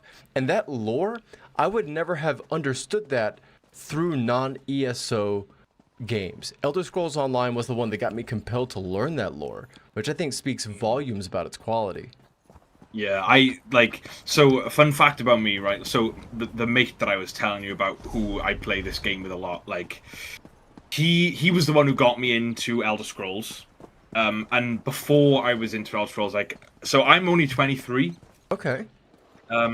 So, like, I kind of grew up in the era of, like, Call of Duty, and, like, do you remember when, like, pretty much every game that came out on PS3 was just a zombie game? Like, zombies were just massive. Yeah, like mid to late aughts. Yeah, so I loved, and still do, even though, like I've replayed it now, like, since, like, my frontal lobe expanded, and, like, it's a god-awful game, but, like, when I was a kid, I absolutely loved Dead Island. Did you ever play Dead Island? No. Oh, man, it is terrible. Is that? But it's, like... That's not the one that they just recently remastered, is it? No, they did. They released the second one. They released Dead Island 2. That's and I what haven't I'm played thinking it. of. Apparently that's dog shit as well, but I don't know. Let's grab this side quest right here. Yeah, let's have a listen. Oh, hello. Please don't laugh. I'm having a terrible time, and this cart isn't even a half of it. Though you look rather experienced. Maybe it's fortuitous that you came along. You might be just the right person to help me. You look like you need some help. You've heard about dragon I mounds, look right? experienced, except They're I'm wearing prisoner ancient clothes. dragon burial sites. Centuries old. The Dragon War, the Dragon Cult. I'm over-explaining. The job is simple. Need some I just charcoal need some- rubbings? I intended to. I hired this cart and everything. But as you can see, that didn't work out. Maybe I was foolish to try and do this on my own. I don't have a lot of field experience. Oh yeah, I Thank can you get this for rubbings helping. for you. It's a big relief. I need rubbings from 2 dragon mounds. One south of here, and another off to the east. One to the south. I'm particularly interested in any symbols that look like dragon. You should read Historia Draconis. The writer was an eyewitness. Very briefly, in ancient times, dragon priests and the dragons ruled over the Nords. More like slaves, really. Unless you joined the dragon cult. Right. Huh. The Nords revolted. A few dragons even fought against their own kind. The texts say thousands on thousands of Nords died, but I think that's exaggerated. Yeah, I believe it was you that suggested to me Priests and their to do the dragons. main story quest. And it was right after it mentioned, yeah, I've done a bunch of ESO stuff and have seen absolutely nothing as it pertains to Dragonborn or anything like that whatsoever. Oh, yeah, and then immediately he's like, oh, you talking about Dragonborn. It's like, fuck, dude. That's what I get for waiting. The oh man, yeah, I get what you mean, like with the like, because so for me, right, like as someone like I said who loves writing and like writing up characters and stuff like that, I love the whole zero to hero trope. That's just my favorite. When I play Skyrim, like especially vanilla Skyrim, like I hate having to be locked into being the Dragonborn, like you're just forced to be the Dragonborn. Do you know what I mean? Like, I know you can just completely avoid the main quest and stuff like that, but they like railroad you into like being the penultimate monomyth for sure. Yeah, like if you find the Dragon Wall, you learn the word, even though like maybe in your head canon your character isn't the Dragonborn, which can be a little bit like unimmersive at times. And so when it comes, like, if you do ever play Oblivion, like, that is zero to hero. Like, you are just a nobody, which is cool. Which I prefer. I think it's a lot cooler, because it does leave a lot more, like, creativity for what you want your character to be as well. Because for me, like, if I play Skyrim and I'm going to do a Dragonborn playthrough, like, I feel like I have to be a Nord, because I just care about the lore too much to be able to have fun being Dragonborn if I'm not a Nord. Yeah, there's really it's just nothing else you can do, it feels like. I've noticed that Skyrim seems to live in people's minds and spirits, whereas by comparison, Oblivion seems to live in people's hearts far more. They speak about it in reverent, hushed tones, even when they still replay it to this day, which, I don't know, I don't want to say I'm nervous to play it, for fear that I might interpret it incorrectly, but I've got to be one of the few people that's going to play it in reverse in this way with all this pre-existing context. It's going to be real strange. Oblivion is really, really good. Like I said, like, I did. We were talking about this in stream the other day as well, where, like, my main issue with it is the fact that, like, all of the dungeons just feel copy and pasted. Like, you will go into, like, one dungeon and like you'll be like, all right, okay, cool, and then you'll go into another one and it's just the exact same tile set, and it's like, oh man, this is like, I don't want to run through the same dungeon again. And like 9 times out of 10 it's the same enemies in those dungeons too, so it's just like, oh my god, I want the XP, but I really can't be bothered to run through this dungeon again, you know what I mean? Now that you've gotten some experience with using PC as a platform, the amount of stuff that you can do with Morrowind in particular is absolutely unbelievable. There's a project that I will never cease to bring up in discussions like this, not just because it's an effective labor of love by the people that have done it, but because it's a genuinely incredible piece of software in its own right.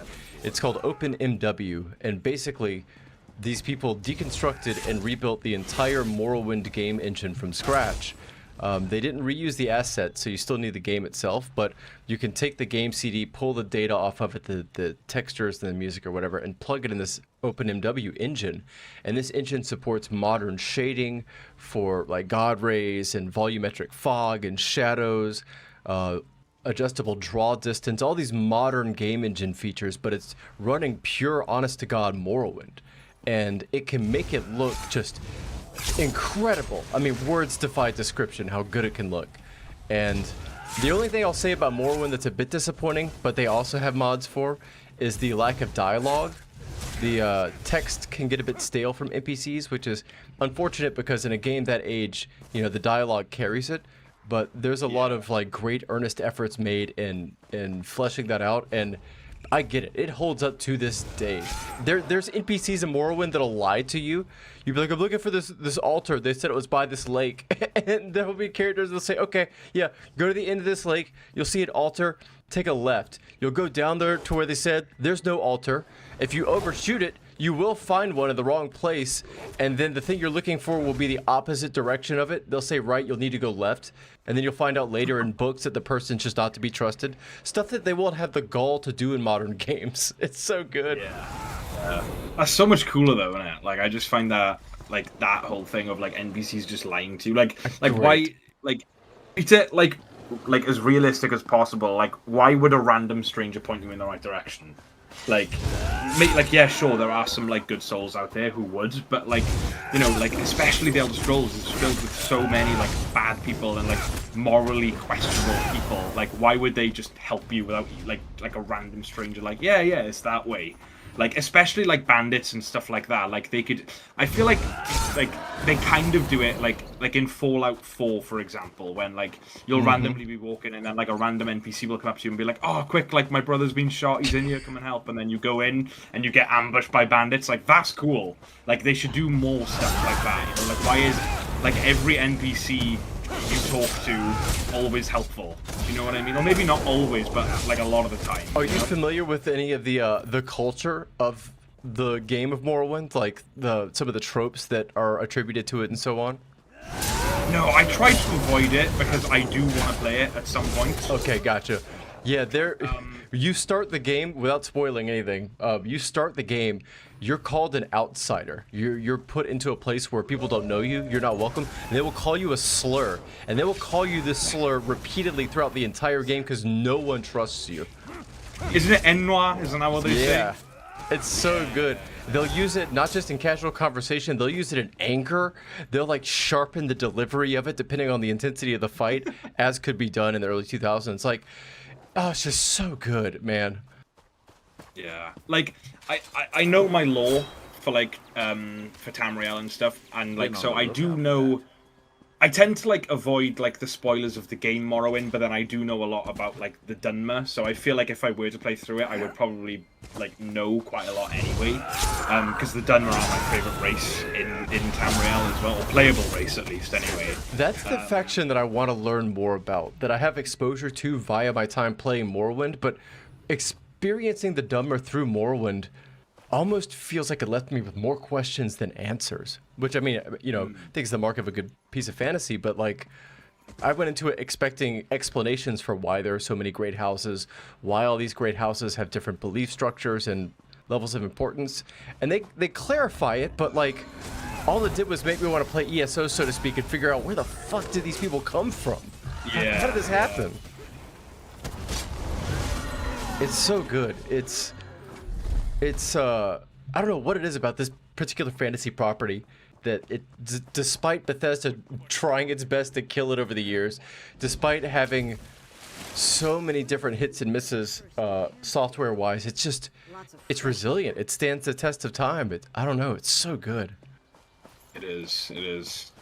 What other fantasy properties are you into, if any, besides D&D and I love The Witcher, which I mentioned the other day. Yeah. The Witcher is so good. I love Geralt as well. Like Geralt's just like in my opinion, Geralt is the funniest like main character in pretty much anything. Like he's funny without even trying. Just he has so many like funny one-liners that like he's not even trying to be funny, but like he just is. And then obviously you've got like Dandelion in it as well, who's like the bard. Oh man, yeah, like the characters are really good, the writing's really good, like the lore is really cool, the world's cool, and like a lot of like the monsters that are in it as well are like really creative, like because I feel like if you just think of like generic fantasy, like, you know, you think of elves and dragons and orcs, you know, but like while there are elves and dragons in The Witcher, like there are a lot of other monsters that are like just really, really interesting, and just learning more about those as well is like just so fun. And like obviously because the whole thing is the Witcher is the Geralt is like a Witcher and he's a monster hunter, like he knows like what they're weak to, what their strengths are, where they're from, like should like, you know, like would he be able to solve the problem by killing them or by sparing them and just like or reversing a spell or blah blah blah. And like I don't know, I really like that. I think that's really cool. It's like they really delve deep into that, and then you have like all the other cool stuff then, like all the other kingdoms and wars going on, and like it's really cool. And like the thing I really like about like Sapkowski, who obviously read the books, like he's so good at like writing characters and their beliefs and their ideals, and like some like a lot of the time like Geralt's obviously the main character, but even sometimes like, you know, like you'll be like, oh, why are you doing that? Like you should be doing it this way and blah blah blah, but like they stick to their morals, which I really like. So yeah, The Witcher is probably my second favorite like fantasy sort of world. But yeah, Elder Scrolls takes the like #1 spot for me. But yeah, The Witcher is brilliant. It's hard to say, given that I haven't read the books, but from nor really played much of the games, though I need to. They're on my short list. One of the things that I noticed from seeing friends of mine play the game from a distance is that there's, how do I put this? There seems to be, and I could certainly be wrong about this, but there seems to be a sort of like a virtuosic undercurrent to The Witcher, as if it's like an interpretive or interactive form of folk tale sharing, like Brothers Grimmian, if that makes any sense. Like it's a collection of folk tales that are packaged in an interactive form of fantasy, as if to tell a set of human culture stories, rather than like just, oh, I made up all these like fantasy races and here's how they combinatorically interact with dice. Yeah. You're Yeah, back. it's I'm so glad to see you. yeah, it is really good. Like I don't want to say loads because like I feel like The Witcher is like you said, it's really good to like interpret things as well, especially in fantasy, because it's How exciting. like Well, I feel like one of the biggest like things for like I wasn't nerds who love fantastical things, worlds, blah blah blah. Like one of the main things we all love is just learning the lore. And like yeah, like you can learn things from other people and like, you know, they can tell you all these things, but I feel like it makes those conversations are always more fun when you've done your own research first, because you can chat about it then and you can sort of converse and like talk about things. But like I feel like before you ask about like, oh, I didn't really understand this, or, you know, can you tell me more about this, like you should just like go out of your way and read it first and learn about it yourself first, and then ask for someone else's interpretation on it, because then you can kind of like trade ideas and stuff like that then, you know, which makes it all the more interesting in my opinion. I worry that a lot of these properties, they get developed in this way over years and years of getting them hashed out and solidified. It seems to be, I don't want to say a dying art, but it doesn't seem to be happening as frequently as it used to. Yeah, I mean, the newest sort of like fantasy thing that I can like think of being interested in was probably Elden Ring, but like the world is amazing. I haven't completed the game myself, but I watched a lot of streams of it, and I've like watched people play through the game and stuff like that. I've got a good few hours in it, but like I haven't gotten too far. I think I killed the first two big bosses, like what is it, Margaret the Fell and the other Renala, one, maybe, or something like that. Yeah. But like yeah, that like lore and that world is really interesting, and it's beautiful as well. Like the graphics in that game and just the design is just amazing. And obviously, a lot of it is heavily inspired by Welsh folklore, and obviously being Welsh, it just makes it all more interesting for me. So, yeah, it's really cool. I do like that. But yeah, I like in terms of like other things that have come out like more recently, because how long has Elden Ring been out now? Like 3 or 4 years? Yeah, about 3 going on 4. So I can't really think of anything where I thought, oh yeah, like a new thing where I've been like, oh yeah, I really want to get into that. And the last one I tried was, I think it came out, was it this year or last year? Was it called Avowed, was it? And everyone was comparing that to Oblivion as well, like from a... That like, seemed very disappointing from a distance. And yeah, I played about an hour or 2 of it, and like I never picked it up again. I don't really remember anything about it, to be honest with you. So wait a minute. So yeah. if it's got Welsh undertones and underpinnings, I guess, as far as its design goes, how is that pronounced? That underground well, is that the Schiefer River well in Elden Ring? Schiefer. Wait, which one are you? Siofra? Schiefer? Schiefer. I don't know. I heard a Welsh person pronounce that once, and I could never remember how they pronounced it. How do you spell it? Siofra? I heard someone say Siofra, but then I heard a Welsh person say something else. I think Schifra. I don't know. I would say Shofra. Shofra. Interesting. Yeah, I think it would be Shofra, because, so, you know the name Sean? Yeah. The Welsh, there's like a Welsh version of that, and you would spell that Sion. and that's Sean in Welsh. I'm pretty sure that's the Welsh spelling because there was a kid in my school called Sean with that spelling. So, and I'm pretty sure it's the Welsh way of saying it. So, I mean, I don't. No one. So I live in South Wales, right? And no one in South Wales speaks Welsh. No, we all speak English. Oh my God, really? Yeah. That's so sad. Welsh is a dying language. It really is. It's spoken more fluently in like the north of Wales. Okay. We learn it in school, but like it's very, very basic. Like, you know, hi, my name is Sam, I play football, that kind of crap. Do you know what I mean? Yeah. But nothing where you can actually go and have a full-blown conversation with someone who speaks fluent Welsh. Damn. And I've got a fun fact, right? So, I live in South Wales, like I mentioned, right? And I have only ever met one person in South Wales who speaks Welsh and nothing but Welsh, and he had a translator with him. What? Yeah. Just because nobody else could understand him? No one. Very, very rare people speak fluent Welsh in South Wales.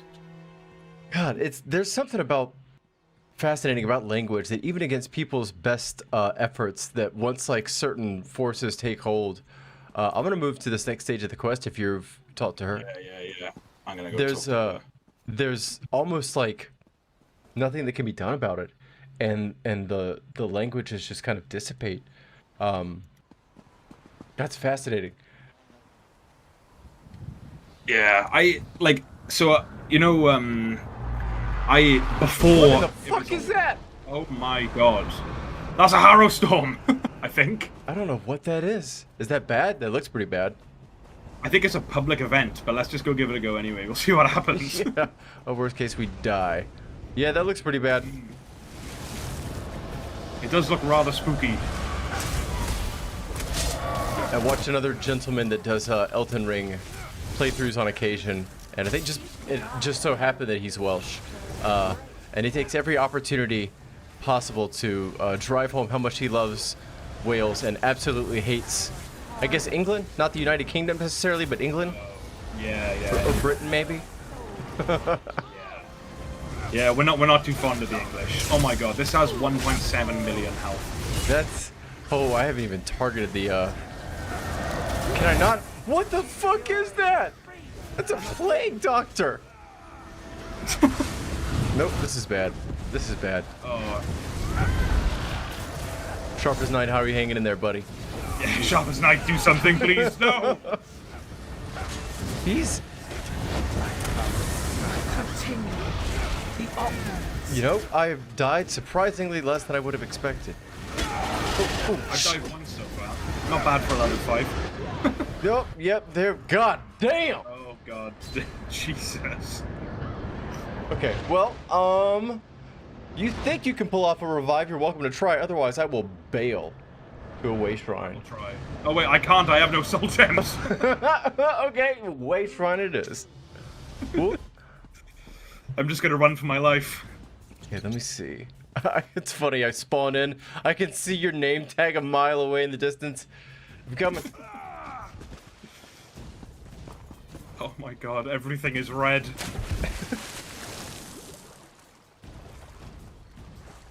I don't know if it's the foul spells they've cast on me or if it's just the blood in my eyes.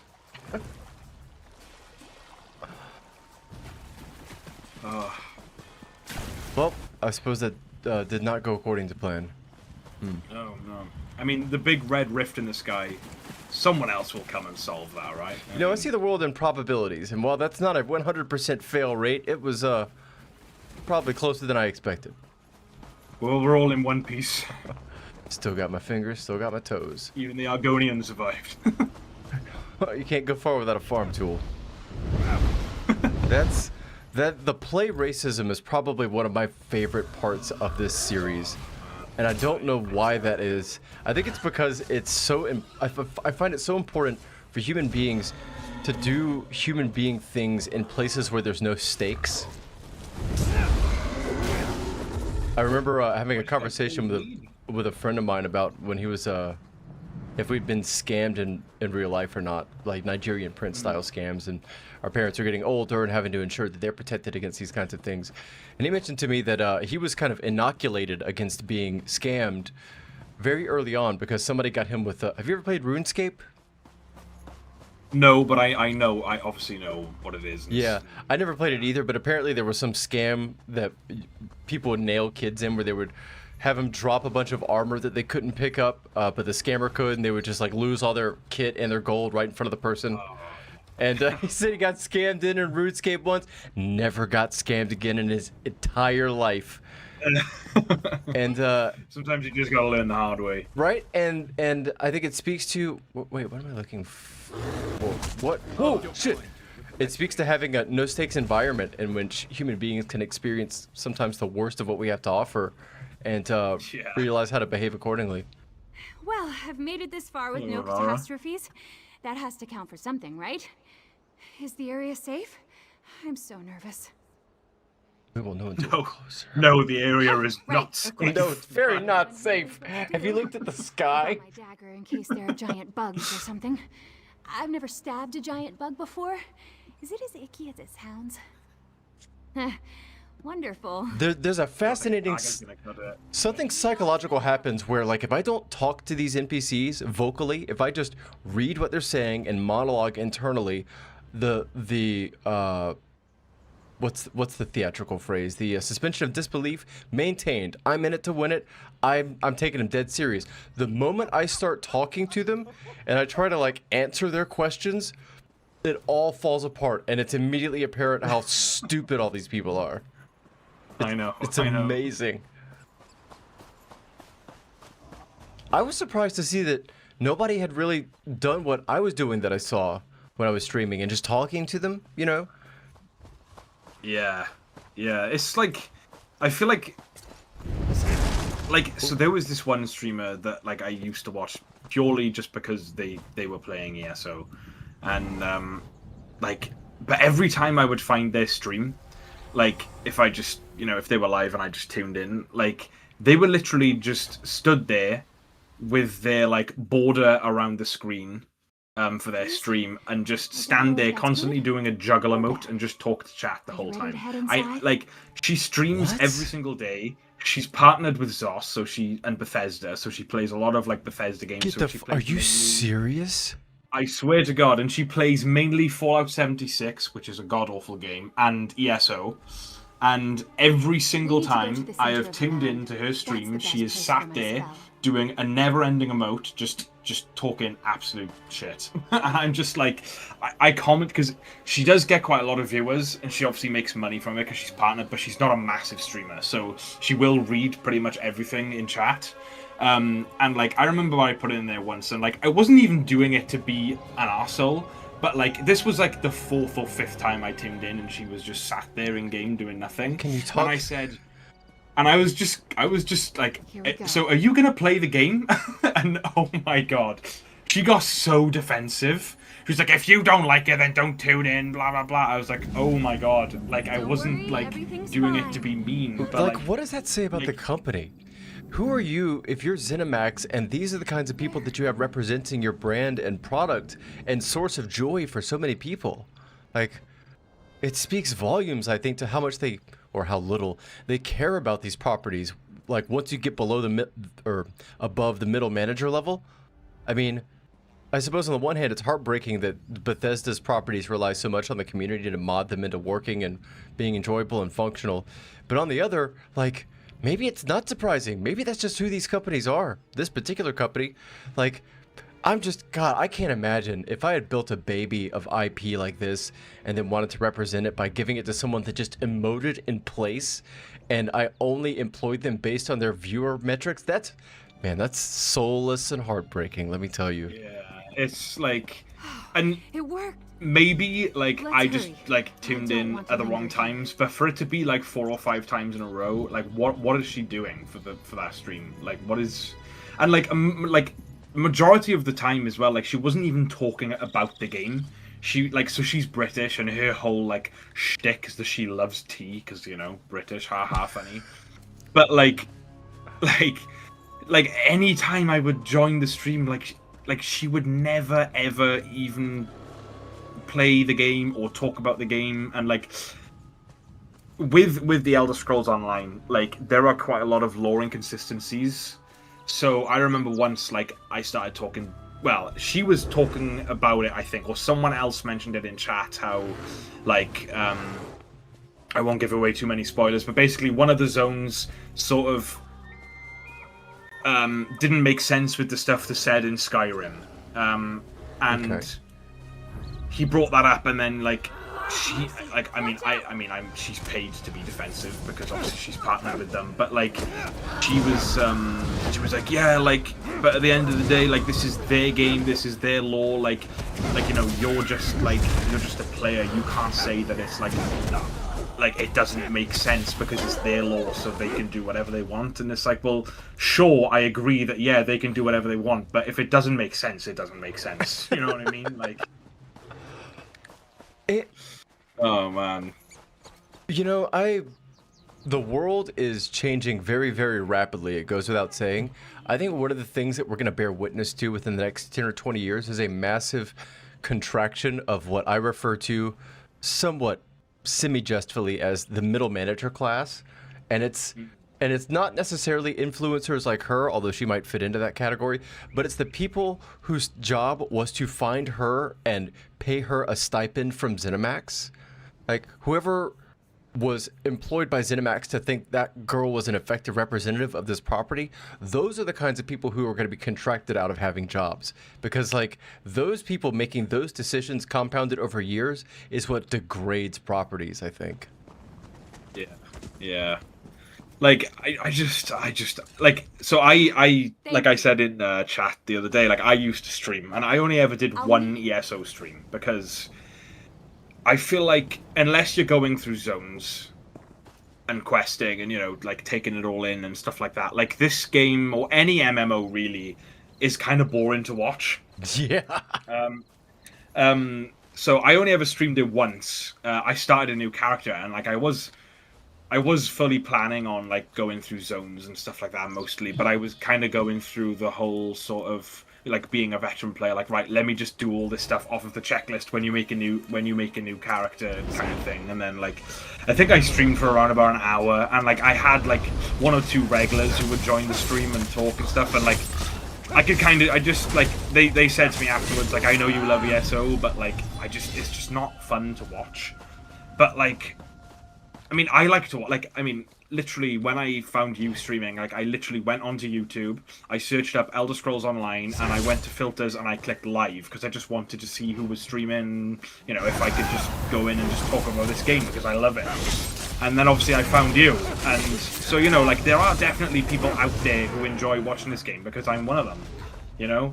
But it is definitely, like, it's not one of those games that's well known, especially for being streamed and for content and stuff. Because if you search up, like, Elder Scrolls Online on YouTube, like, it's most of the time it'll be build guides, or it'll be rumors of stuff that's going to be coming out, or it'll be talking about, like, the new newsletter that the devs have released and stuff like that. But it's never actually any, like, content of the game. Nobody seems to be enjoying this game, so to speak, in that way. It reminds me a lot of, like, the aging crisis in Japan, where it's like where there's nobody under the age of 30, basically, in the sense that, like, all the content and stuff that's made for ESO is people that have gotten years under their belt, and they're interested in build guides because there's no novelty in the game proper for them anymore. And I've little doubt that they genuinely do outnumber the amount of people that are having newfound novelty and joy from playing it for the first time, like I am. But yeah, I can readily see that I am few and far between, and I could play this game till the cows come home for as much as I like it. But the upper bound of audience of people that are going to want to be interested in it, both because it's, like you said, it's not really a popular MMO, which is a shame because it's quite good, but also because it's just not that fun to watch. I think you're right. Most MMOs aren't, unfortunately. Nah, that's the issue. Playing them is fun, but watching them not so much. I've even noticed that sometimes when I've logged on, I've thought, maybe I should stream this, and then I think, what am I gonna do? I'm gonna run around in a circle and grind up 2 or 3 levels and get this new pair of pants I want. Why the fuck am I not stream that? That's boring as shit. And they want me to go to the antiquarian circle. Interesting. Was this a side quest that gives us antiquarian scrying? Surely not, right? No. This is just kind of. I think this is just kind of like introducing you to them naturally without you having to just run there because you've seen it. Great. Was it Skyrim or Elder Scrolls Online where somebody gets executed right when you walk in here? It's Skyrim, right? Skyrim, yeah. Because I was literally just about to say it feels weird walking through Solitude for the first time, sorry, and not seeing someone being executed up there. Man, yeah, that's in Skyrim. This I bought ESO for the first time January 2000, well, December 2003, January 2004, right around holiday season, and God, logging into this game for the first time, I had no idea. Like, I didn't appreciate Tamriel as a body of lore and explorable fantasy until a couple of years ago. And then to go from not even really... I didn't play Skyrim until 2020, if you can believe that. And going from not playing Skyrim until learning about Tamriel and then realizing there were tens of thousands of people still online making up fantasy as they go and playing, it's just a mind-blowing experience. Yeah. This game has a really, really good player base. Like, It's I so love the good. community in this game. Like, earlier on, I was I went to Stone Falls because obviously I'm a dark elf and I've done all the Ebonheart stuff. So my nearest or the easiest event merchant for me to get to is in Stone Falls. So I just headed there and I was like in the I was in the menu of the event merchant because I had like the max amount of event tickets, so I was looking to buy something. And anyway, I was in there for a little while because I think I went AFK for a little bit. And when I came back, someone had like whispered to me, like how you can like just in the zone chat you can like whisper to just one player rather than everyone seeing it. And someone whispered to me and they said, "That's a really cool looking Dunmer." And I was like, "Oh wow, that's made my day." There's people pick up on social cues. I mean, there's admittedly a handful of people that I think are just actively avoidant of social contact. But there's quite a few where when I run a healer and I've got a bunch of heal spells in my queue and they're ready to go, I'll just blast somebody with a few healing ultimates or whatever and keep running, and they'll chase me down, stop me, and give me 20,000 in gold and like a smile emoji. And those kinds of things I think are very much indicative of the quality of the player base. They're great. I've looked for toxic people. I think the most toxicity I've found in this game is a guy saying, "Wow, that was a fast dungeon run," when one person got lost for an extra 30 seconds. That was it. That was the extent of nastiness that I've seen in 2 years. Yeah, if you play DLC dungeons, you're here. like with randoms. Don't worry, Oh, I no. have you, Kay. PvP I'm just finishing my or note. PvP, Not really. that's where My the whole theory toxicity depends comes on in. the If idea you're that not a good enough, if you're dragon not buried in that mound like could conceive of- I don't know. No. Let me start again. I So researched most thoroughly to people make it are unbreakable. understanding You're and they're right. okay, I've so always long been as self-conscious you're about- communicating with them that like I haven't done this dungeon before, I don't know the mechanics of this dungeon, or I'm a new player, or this is a new build, so I'm still figuring it Now, out. Most wait, people will be like, really? "Oh, You okay, should no be. worries, like If I don't, know it's Gabrielle. fine," and like, but like sometimes like it can be annoying because like if you're struggling, just ask, like, "Oh, does anyone know the mechanics of this boss? Because I don't." For sure. But at the same time, like, there's no need to be an arsehole, and sometimes people can just get really annoyed, like especially if you're doing your random daily dungeon, because like most people just want to do it and get it done so they can continue with whatever else they're doing in game, which I understand. I've been there, but There's something about the way that these games are engineered that fosters a compulsivity in people's behavior like nothing I've ever seen. MOBAs are bad about that in particular. I've got a couple of friends that played League of Legends, and I'm fairly certain that sufficient amount of hours of League of Legends will rob you of your own sentience. You just turn into a rabid animal. yeah. But when I was earlier on into playing this game, I made a character. I made an Imperial Dragonite, and so when it comes to like overland content, like what you do on stream, like you don't need to worry about a build or sets. Like that content is easy. You could do it with your eyes closed. Like there's no boss or anything apart from world bosses, but even in the base game, you can do them easily. Nothing basically that's a threat.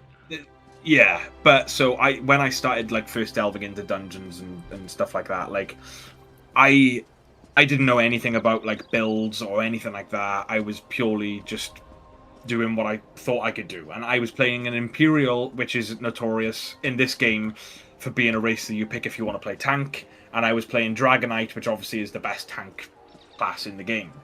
So I thought, okay, I'll do this dungeon and I'll queue as tank, because I was playing originally I was playing DPS, but I just wasn't getting the damage that I wanted. Again, this was very like a trial and error type thing, and I was under the impression that I could figure it out on my own, which I was very wrong about.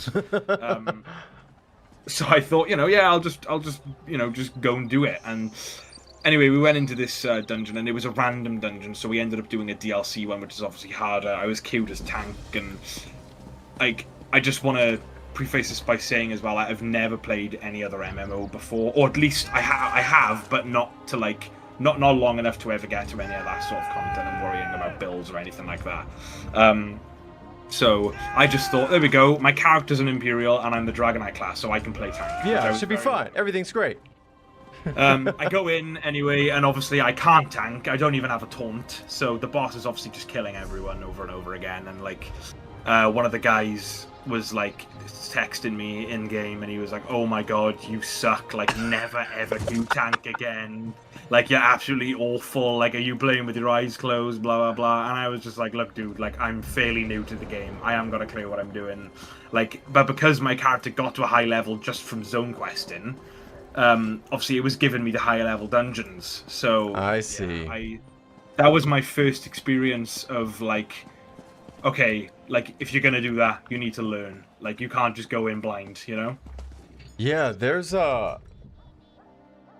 it's incredible, like how precise the combat seems to be. I remember some of the first few times that I got thrown into what I would consider a high-performance combat situation with a dungeon. They weren't vet dungeons or anything, but I think I hit level 50, and once the dungeon opened, everyone broke into a full sprint and skipped everything that was superfluous, and I thought, oh, okay. And even when they got into combat situation with the boss, they would break away, so the tank would go in first, and like the arcanist and whoever were doing long range damage would stay in the back. The healer would be set up to get everyone healed in the same concentric circle. These people had, if not practiced, they had built a muscle memory, and I was fortunate enough to fall into place pretty quickly, but it became apparent very fast that like, oh, if you're gonna run with people doing it this way, there's a right and a wrong way. Yeah. Let's see, what is... So and like I said, the base game dungeons are easy. You can do them on your own. You can do them with your eyes closed.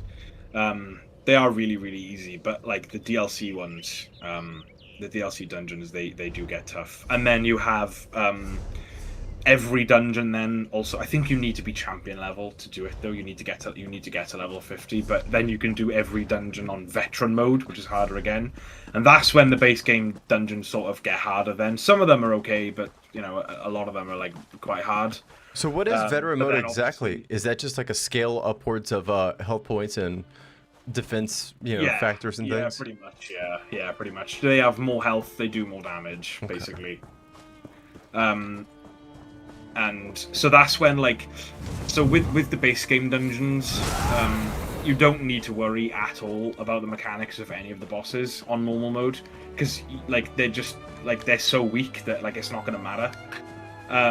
But obviously when you start playing them on veteran mode, that's when you need to know some of the mechanics. For some bosses, some are fine, but especially DLC dungeons, the bosses in them do have a lot more mechanics that you need to worry about. So, and I think that most of my time in ESO is probably just playing through random dungeons, because that's how I used to level up my characters. I would just constantly go into the group finder and do a random dungeon, because it gives you a big XP. It gives you loads of XP at the end of every random dungeon. Yeah, the XP scaling on dungeon wins seems like 3 or 4 times. Yeah, so obviously you get XP just for doing the dungeon and killing the stuff in there, but if you do a random daily dungeon, you get a big chunk of XP just for completing it as well. So that's how I used to level up my characters. I would just grind dungeons until I got to 50. So yeah, I would say that probably most of my time is spent just playing through a bunch of dungeons. So I've done quite a lot of the dungeons in this game, and most of them, especially like all the base game dungeons. Like I would say I know all or most of the mechanics for some of the bosses, but obviously some of the newer ones I'm unsure, and a lot of the DLC ones I'm unsure too. But like a lot of the time, it's just common sense. Just don't stand in the red zone. You know? Yeah, right.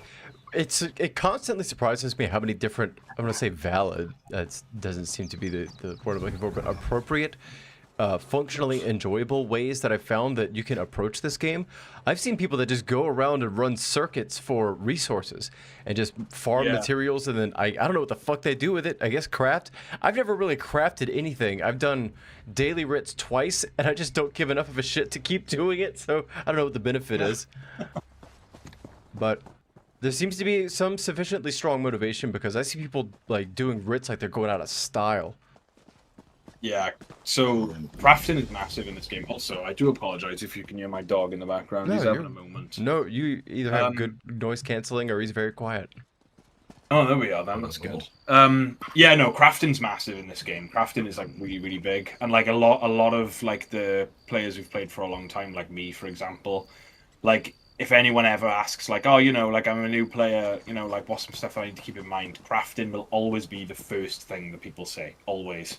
Do your crafting, do your daily crafting writs, get your crafting skills up. It's like you just need one character to be a crafter, and then you're golden. Like when it comes to like the earlier you start doing crafting, the better, because if you get to like mid to end game and you don't have any crafting, you have to rely on other people to craft for you, and sometimes that doesn't work because like not all gear is tradable, so it can be a nightmare then. Like obviously, right as a brand new fresh player, it's easy to ignore, and like if you feel like you're never gonna care about like sets and doing like the harder content like trials and dungeon and like harder dungeons and stuff like that, then you don't really need to worry about it. But like if you are one of those players who wants to progress and get better at this game and get strong in this game, crafting is the foundation for all of that to actually work in the future. The economists behind the item design for ESO are very crafty with how judiciously they apply binding to character and accounts, I've noticed. Like, oh, great stuff you got through this dungeon. Shame you can't give it to your friend that didn't run it with you. Hate it for him. Yeah. So I had one of the most popular sets in this game is the Pillar of Nirn set. That sounds good. Oh goodness. Yeah. It's a really good proc set. But anyway, like I needed a lot of it, and so the way the drops work in dungeons, your weapons from like the 3 different sets that are in the dungeon. So it took me a while to get, because I just needed that one, and of course it was the last one that I needed. But the thing I like about ESO is when you run through a dungeon or anything, once you kill anything that drops a set, you will never ever get the same item again. You will always get a new item. I've noticed that they're always giving you something fresh, which thank God, because I had no idea. I looked at the collection set for all these items. There's something on the order of 1,500 plus different items. Yeah, and like it's insane. But that's like obviously like there's I'm sorry, 10,000. Overland sets. Yeah, they call them overland sets, which are obviously the ones you can get like through doing quests, killing world bosses in like, you know, zones and stuff like that. Then obviously there's dungeon sets, and then there's trial sets. But yeah, it's massive. There's so much. Most of the like sets you would need will come from dungeons and trials, but there are the select few. Oh, like I mentioned to you earlier on with Scry and like the mythic items. They're pretty good as well. Like you use them a lot and stuff. So yeah, it's massive, but it all boils down to crafting, because you need like the transmute station, like we were talking about earlier on, that was in the Clockwork City. Once you pick up a set, so like I said, I needed the Pillar of Nirn daggers. Once I picked that up and either sold it or deconstructed it or whatever, or bound it to my character, I can then reconstruct that at any time because I've picked it up once. So I've reconstructed stuff before to like fill out individual little pieces of sets that I'm missing for new characters that I've built. I can use the reconstruction functionality. What is, if you don't mind me asking, that other thing it does, the transmog function? Okay, so again, where crafting comes into it. So, with the transmute stuff, basically you can add those intrinsic traits, maybe like the honed or training or sturdy or whatever. Yes, yeah, it's all that stuff. So in order to learn those things, you need to research items in the designated crafting stations they belong to. So for example, like if you picked up a light helm with training on, you'd need to take it to a clothing station and you'd need to research that like transmutation on there. But it can take, like in the beginning it takes like maybe an hour, but once you start getting more and more and more, it takes like a month to research just one of those things. What? Which is why people say you need to start researching from the very, very beginning of the game, because it's really, really important. I researched a piece of jewelry not that long ago that I had already researched a few others, and I guess because jewelry you only have a couple of, ring and necklace at different types, so you fill up the things you have researched pretty quickly, and it said it was going to take 3 days. And I thought maybe it was because it was a special trait, but no, it sounds like you're saying that's reverse length scaling. That sucks. Well, 3 days isn't bad. 3 days is pretty good. God. But you can get... I noticed that you picked one up on stream the other day, and it said instant all research, or it was like instant blacksmith research. Yeah. If you consume one of those scrolls while you have research going on, it'll obviously lower the time it takes to research a certain thing. Okay. So, yay, monetization from Zos and Bethesda. Who would have thought? Let's see, where is... Hold on, I think let's see if we can find another side quest around here somewhere.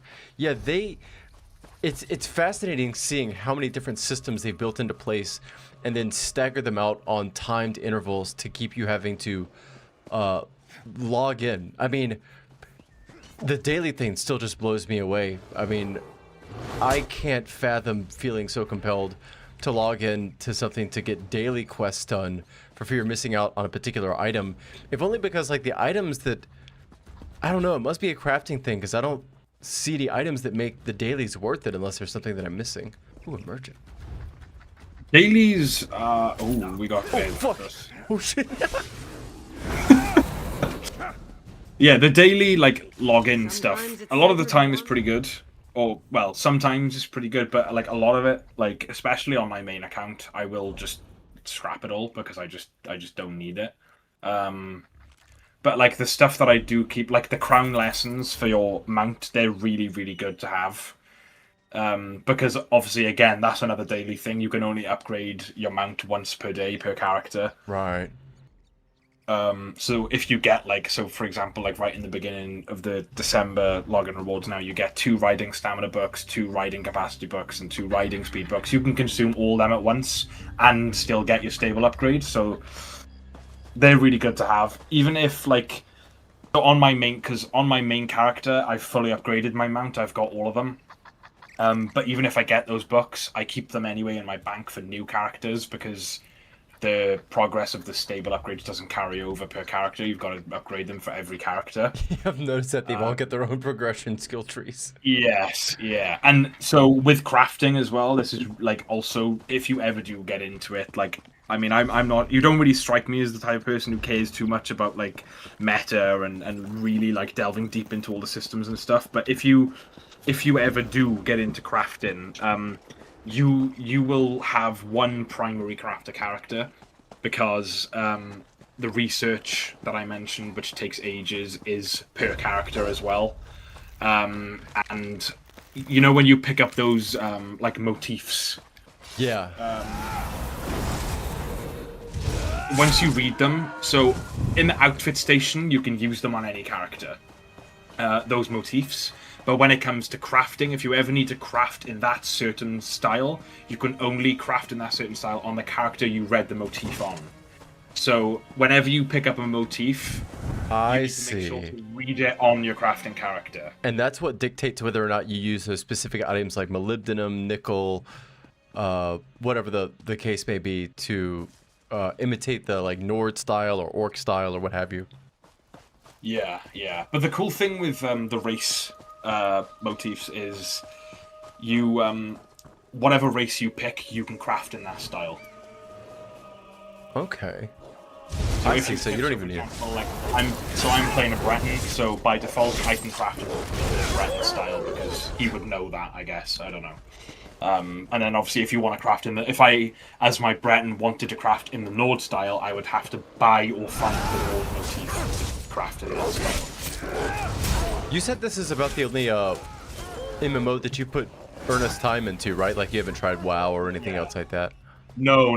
The only one that I've put a little bit of time into is Warframe, but I see that as more of a looter shooter than an MMO. Yeah. So, but yeah, this is the only MMO that I've put like a lot of time into. Because now that I've played this to the degree that I have, and I've gotten a taste for, at least to the extent that I can, what an MMO's systems are like when viewed through a Tamrielic lens, I'm now curious how WoW does things. Not really, I don't think curious enough to play it and get into it, because something about the flavor and presentation of WoW fantasy doesn't really compel me.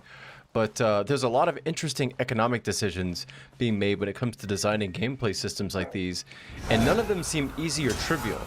And yet WoW has seemingly managed to hook people, more or less, for the better part of 20 years. So they must be doing something right.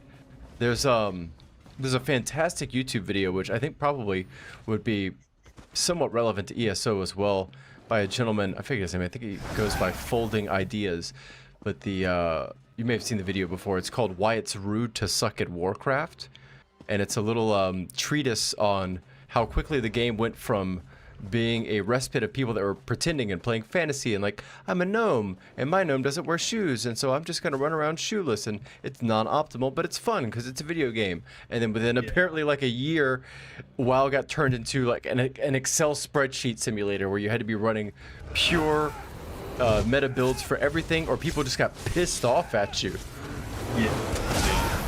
It's nowhere near that as bad as that in the ESO. Like it's so much laid back here. This game tailors to all players, which I really like, because I like I mentioned in stream the other day, and like you can probably tell, like I feel like we like over like the last half hour I've been speaking a lot more about like endgame stuff. I love all that. I love, you know, like the crafting thing is cool because I don't know. I find the crafting really satisfying in this game as well. Like I don't know. I just, especially now that I'm like max level crafting and everything, and I've got like most of the researching done as well. Like it just, I love the progress of building up a character and like feeling stronger, whether it be through the damage you do or the things you can craft or the zones that you've gone through. Like, I love that. I really love that. But you're like, probably a member of a trading guild where you can offload some of the stuff for gold that you've crafted, right? Yeah, but the one thing I haven't delved into properly yet, I've sold a few things, but the one thing I haven't delved into properly yet is the trading side of it. And I know that, like, if you want to make gold in this game, the trading is the way to do it. But from what I've seen recently, the trading, the economy then in ESO at the moment isn't great.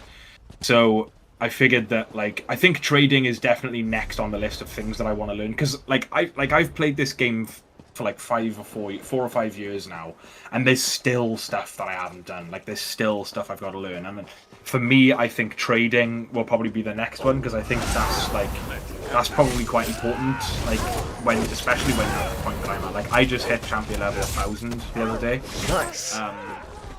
So like I feel like maybe I'm a little bit late to the party when it comes to trading, and I think I definitely am at the moment, because like I said, the economy apparently sucks. With gold and whatever. I mean, I don't really know. I don't understand it, because like I said, I'm yet to delve into it. But I did join a trading guild. But I've even noticed that like they're even like none of them are active anymore. When I first joined the guild, probably around about a year ago, they were active all the time. They were constantly talking in the chat. I joined their Discord, and I was always active all the time. And I run a few trials and dungeons with some of them. And they have like events on, they have like raffles, and like one day they'd all go fishing, one day they'd all go around and do world bosses, but like over like the last couple months it has been dead in that guild, like absolutely dead. And like unfortunately I still enjoy this game as much as I did a year or so ago, but like a lot of people now are like, ESO at the minute is not in a very good place, apparently. I think a lot of it has to do with the devs just not listening, and like not really. I've noticed that there was players and stuff. I want to say it was the guy that was one of the lead combat developers seemed to be completely oblivious to how his own systems worked, which, you know, it's one thing to be a moron about a software product that you're managing and you've got people under you and you're just an idiot and don't know how to speak publicly cleanly about it. It's another thing to be that stupid and not know when to shut the fuck up, and it seems like he doesn't know when to shut the fuck up. Like, he didn't know how, like, resources were refilled when you hold heavy attack, and he was complaining that some players weren't satisfied, even though the players, the meta-leaning players that he was complaining about are probably per capita the ones that are putting the most money into this game. Just completely tone-deaf shit. Yeah, like, so my biggest problem with the game right now, in fact, probably my only problem with the game right now, is since they've added subclassing, it's kind of ruined I can like see it. Build. Yeah, like everybody's subclassing everything now. Yeah, and like for me, and this is the reason why I hate it the most is like, Loki. All right, I'll sort you out now. The Take reason your time, why yeah. I hate it the most is because like. Zos have always said that the main thing they care about in this game is like class and character identity and stuff like that. Because obviously, like, a lot of the people who've played Elder Scrolls, the Elder Scrolls series, they care a lot about like the lore and stuff like that. I mean, I'm one of those people, and obviously you're one of those people. For sure. You know, so making a character, for me personally, making a character that fits into the lore, and I come up with reasons as to why they're the class they are, where they're from, and, you know, all the bits in between. So then when they added subclassing, then I thought that's really cool, because that gives me more of like, that's, you know, even more customization again. But then it kind of got rid of that magic of like, why is my character this class, and, you know, stuff like that, because everyone was like, oh, okay, I'm just going to build meta now then. I'm going to subclass into Nightblade so I get loads of critical damage, and I'm going to subclass into Arcanist because it's arguably the most... it's the newest class in the game, so of course it's the best one, you know? Did you ever... all the other classes are over 10 years old, so... Have you ever played Final Fantasy 12? No. There was, Have you ever played any Final Fantasies? No, I haven't. No, I've never touched Final Fantasy. I know nothing about it, and I've never played it. But I probably won't, so I don't mind. Like, you could tell me whatever. Oh yeah, no worries. Long and short of it is that it's a basic JRPG battle system, and they've got skill trees that, over the years, each entry in the series has like specific sets of characters. One's a mage, one's a warrior, one's a fighter. They've got different build avenues within those character classes. Pretty standard stuff. The 12th entry of the series was really good, but what they did was they changed the tech tree such that everybody could tech into whatever they wanted. They all had the same shape of tech tree and could build into it with their points arbitrarily, which, you know, lots of design freedom on paper, but everybody becomes an identical stat stick by the end of it, and the only differentiation between characters is literally their character model and nothing else.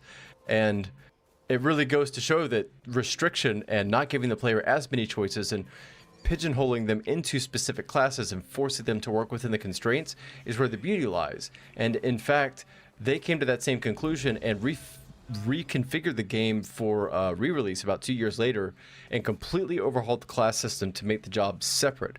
I think ZeniMax might have to learn the hard way, the same way that subclassing is a great idea in theory, but it's so hard to do well. Yeah, and like, they've even admitted as well that they never, like, you know, with the release of ESO and stuff, and like even like years and years into like after release, they never ever wanted to add subclassing to the game. They never had the, like, it was never really an idea. Really? I feel like they just kind of did it because they felt like they had to release something. Yeah. Because the way they used to do it is they used to release a new zone every year. It wouldn't always add a new mechanic or system into the game, but they would, you know, they would always kind of add something. Like, so the one before subclassing was, what do they call it? Scribing, where you could, which I haven't delved into either, but you can like edit skills to do certain things, or you can make them look a different way and stuff like that. And then before that was when they added companions, and when they announced then that they were going to stop releasing like a yearly DLC, with a yearly zone, a new zone every year and blah blah blah. It seemed to spook a lot of people. Yeah, I personally was a little bit bummed out about it because I really liked the addition of like a new zone every year, a new place to explore, blah blah blah. But yeah, I just feel like they were like, oh shit, like we don't really have much of an idea of what we're doing this year because the Solstice DLC, apparently I haven't played it, but apparently sucks. And like we need to add some sort of new system to make up for it. So let's just do subclassing, and then it was just the most unbalanced thing they've ever released. It made no sense. The quest for it was lackluster. It wasn't. That makes. Go and speak to this random woman in Riften, and like you can add whatever you want, and then it just ruined it, and it ruined pure class builds because now like when it comes to like endgame, if you want to do trials and stuff like that, all of those like veteran triad sweaty gamers that like have a go into your build not doing enough damage. They're like, well, just subclass. But it's like, well, no, I don't want a subclass because my race to the bottom, yeah. She's a Dunmer who like worships Hermaeus Mora, which is why she has all of these Arcanist abilities. She's kind of like a warlock. She sold her soul to Hermaeus Mora. So why would she all of a sudden be able to breathe fire? Like it just makes no sense. Do you know what I mean? Like, and I don't like that. I don't want to do that. I don't want to change my class identity just because it's meta. From a product management perspective too, like if I'm I want to call it a floundering studio, but I know that they had a massive headcount cut as the employer bloodbath as far as like hiring positions goes throughout the past years. Cinemax lost a lot of people, and I could see from a product management position what a cop-out is uncharitable, but it would be easy for a suit in charge to say they want a content update. What do we have?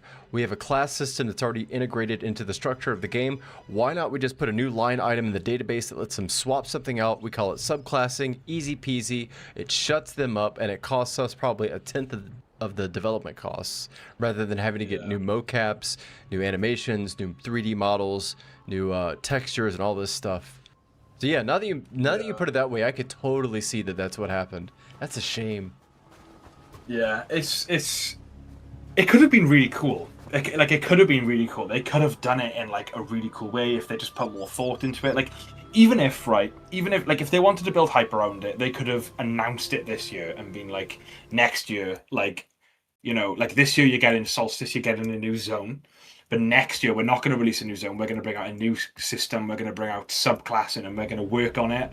And we're going to put it into play tests so you guys can play around with it, see what you feel, give us some feedback, so that we can then integrate it in a way that makes sense, that's balanced, and that's fun and tailored for all players. But they didn't. They were just like, yeah, here's subclassing. Boom. And it was terrible. Wait, so let me ask you this. If I subclass, can I subclass out of my 3 abilities 1 or 2? Ghosts? Nonsense. Get him to the inn. Wait, what do you mean now? So if I have 3 class abilities, say Assassination, Shadow, and Siphoning, and I want a subclass, can I swap out just 1 or 2 of those 3? Oh, you could swap out 2 of them. Oh, that's fucked. That's so fucked, dude. So you can so the meta right now, the meta build right now is for you to have you start as either a Nightblade, Templar, or Arcanist, and then you subclass into 2 out of those 3. So whichever one you picked, or whatever 2 you didn't pick, you would subclass into those 2, and then that would be your build, because Nightblade gives you stupid critical damage. Yeah. And obviously, the Arcanist builds like the beam are so OP. And then Templar has really good buffs and stuff like that, I think. So, yeah, like that's the meta. And that's what everyone runs. That's what everyone runs, because that's the meta. And like I said, my main character is an Arcanist. If I really wanted to, I could, but I don't want to. I really don't want to, because the whole backstory I've come up for her, and like just her whole vibe and everything, and like the way I play the game. I care more about lore than I do a meta build. My build can handle a trial. My build can handle it, like, you know, a DLC dungeon. That's all that matters to me. So long as I can handle majority of the content in the game and like make a good addition to a group, I don't care about being meta. That's scary. That's scary though. Like, how do you unfuck that dog? I don't think you can. I feel like once you introduce like if you have 3 class skills per character and you immediately out the rip introduce 2 swap outs for subclassing, you've fundamentally changed the structure of the build game to the extent that the only way to undo it is to piss off a majority of the people that put the most money in the game, or fundamentally restructure to the extent that it might not even play the same anymore, which almost suggests, like you said, they're kind of not out of ideas, but are not feeling the fiscal or creative compulsion to do anything new, which, yeah, like part of the reason I started streaming this in so many words is, to put it bluntly, I got worried that this game wasn't going to be around for a few more years, and stuff like that makes me feel that might be the case. Well, ZOS were working on a new MMO. That got cancelled too, right? It got cancelled, yeah. Damn. And I'm pretty sure Microsoft have said that they want them to continue support for the Elder Scrolls Online for a long time, and shortly after that, the new head. So yeah, during all those cuts, they lost their head of development. Gods no. So the new head of development then said, like, yeah, you know, we want Elder Scrolls Online to be compared to World of Warcraft in the sense of it's a long-living MMO. We want it to live for another 10 years. Like, obviously, I think it was last year or maybe the year before, which they've really been drawing out. They've been celebrating the 10-year anniversary of ESO. So, you know, they say, you know, we want to do another 10 years and another 10 years. You know, they want this game to last for a long, long time, which I'm really happy about because I love this game and I don't want this game. I know inevitably it's going to happen, but I don't want this game to ever go offline. Yeah, I guess the crux of the issue is that if anything Microsoft and Xbox Studios says over the past 2 to 4 years is trustworthy at all. Yeah, exactly. So, and, you know, like, back when they said they wanted it to be to have a longer life, the game was in a better position. The game was in a way better position. And it was one of those MMOs that most people pick up and try. I think people still do, but it's in probably the worst state it's been in for a long time, but it's not so much that like the game is in a bad state. Like subclassing really is the only thing that's like ruined the game in a sense, or I wouldn't even say ruined. Yeah, no, I understand what you mean. Like the game seems to be working okay. It's just that the fan base and the people that keep this ecosystem fluid and lubricated and moving, who have been a part of this for so long, are so sensitive to these perturbations of its structure that they really have so little wiggle room that even if they try to experiment or even just objectively fuck something up, the ripples it creates within the fan base that keeps it going are so extreme that it's so hard to handle. Man, I don't envy them at all. I mean, when you consider all this coupled with the fact that against all odds, it's still backdropped against a game that you can play PvE and not worry about builds like me. You can play it super hard meta PvP and get extra sweaty with it, or you can crosstalk both of those approaches. I mean, the fact that I can log on and just meet up with you or any buddy of mine and play at completely different levels and part ways and go straight back to single player, I'm hard pressed to think of another MMO that's even capable of that. Yeah, exactly.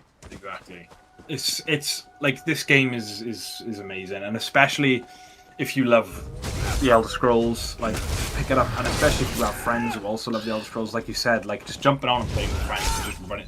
Like, so, like, the other day, right, I was playing through Rothgar. I'm playing through Rothgar for the 3rd time now, since I've started playing ESO, and I was just walking. Like, I was literally just walking through the zone, and I found these castle ruins, and I was walking through these castle ruins, and I was like, this is absolutely amazing. The views, just everything, like all the textures looked so amazing, and like it was so good. And like I went into the group chat I have with all my friends who have also played or still play this game, and like I was like, oh man, like I've just been walking through Hrothgar, and I was like, hell yeah, you guys, the best mate who I mentioned earlier on, who I played this game with, he's played through Hrothgar. We played through Hrothgar together for the first time actually, but I said to the other two, I was like, you need to play through this zone because it's like it's so good. It's such a good zone.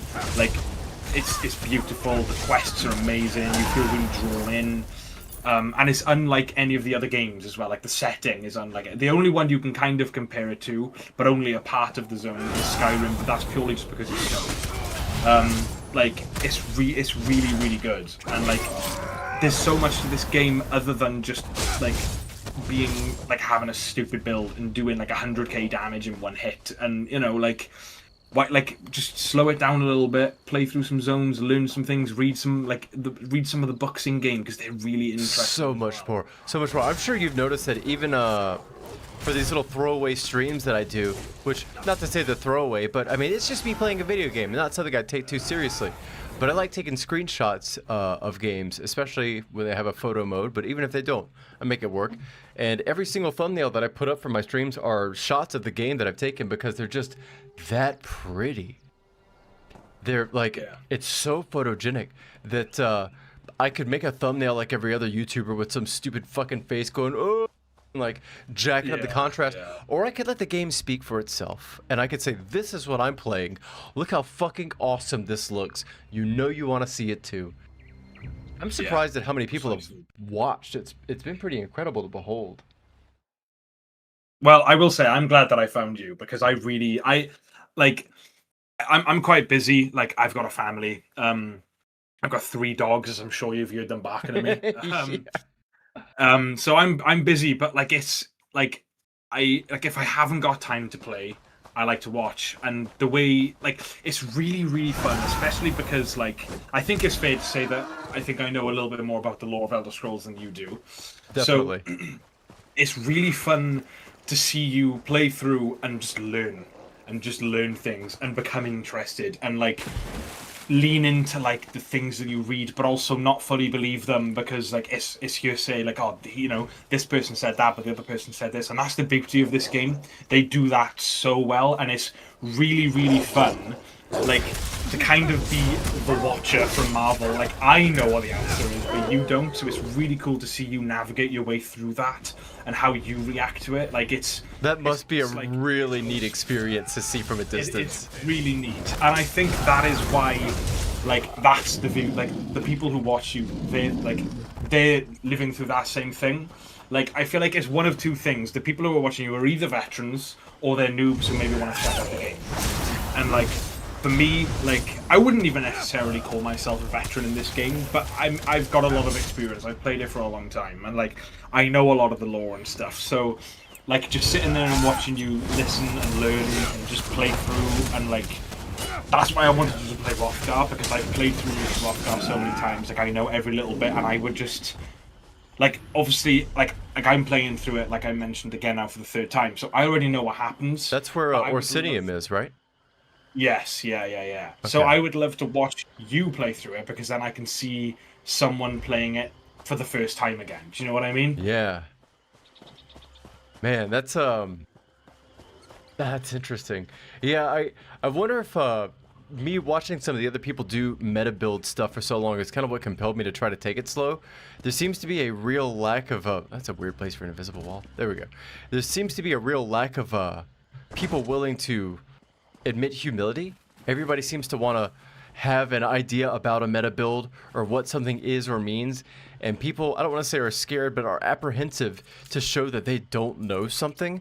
And I am, I think, very fortunate in that I am the exact opposite, and I take an almost narcotic joy in proudly declaring that I don't know shit about something that I'm experiencing.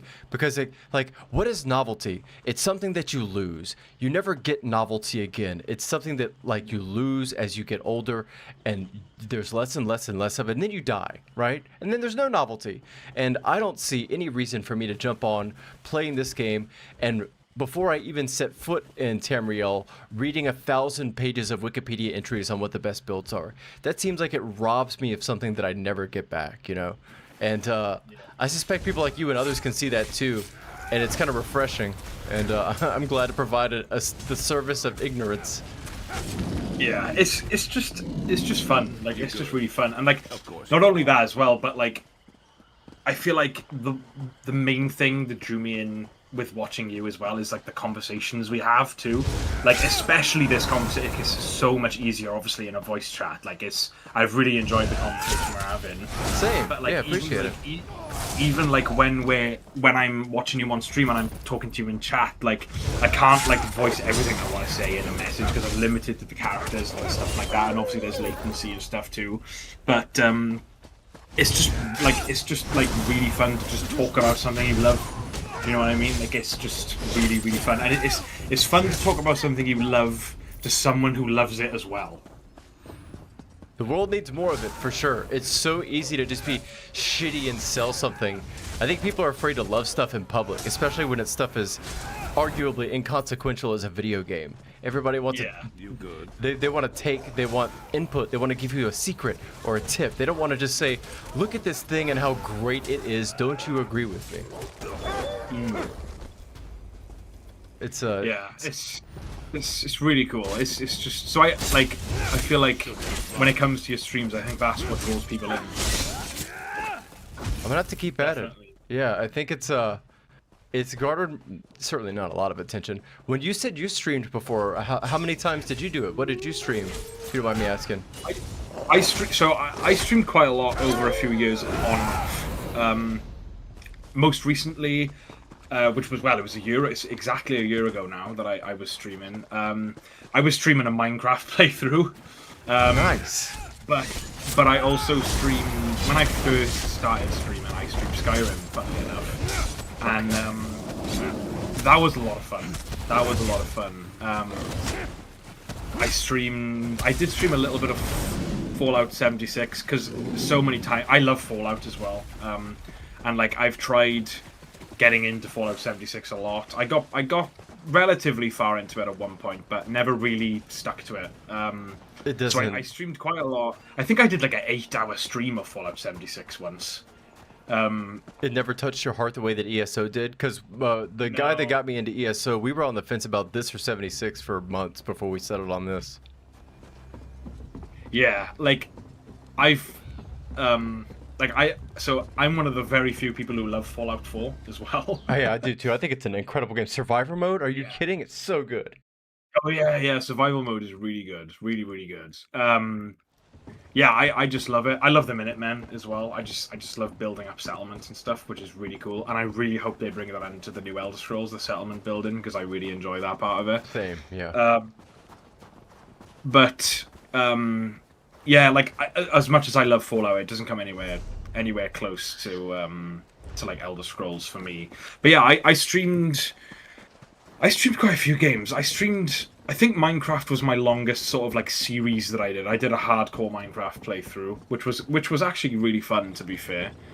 I did Fallout 4, I did Fallout 76, I did Skyrim. What else did I think? I know I definitely streamed For Honor once, which was the biggest mistake of my life.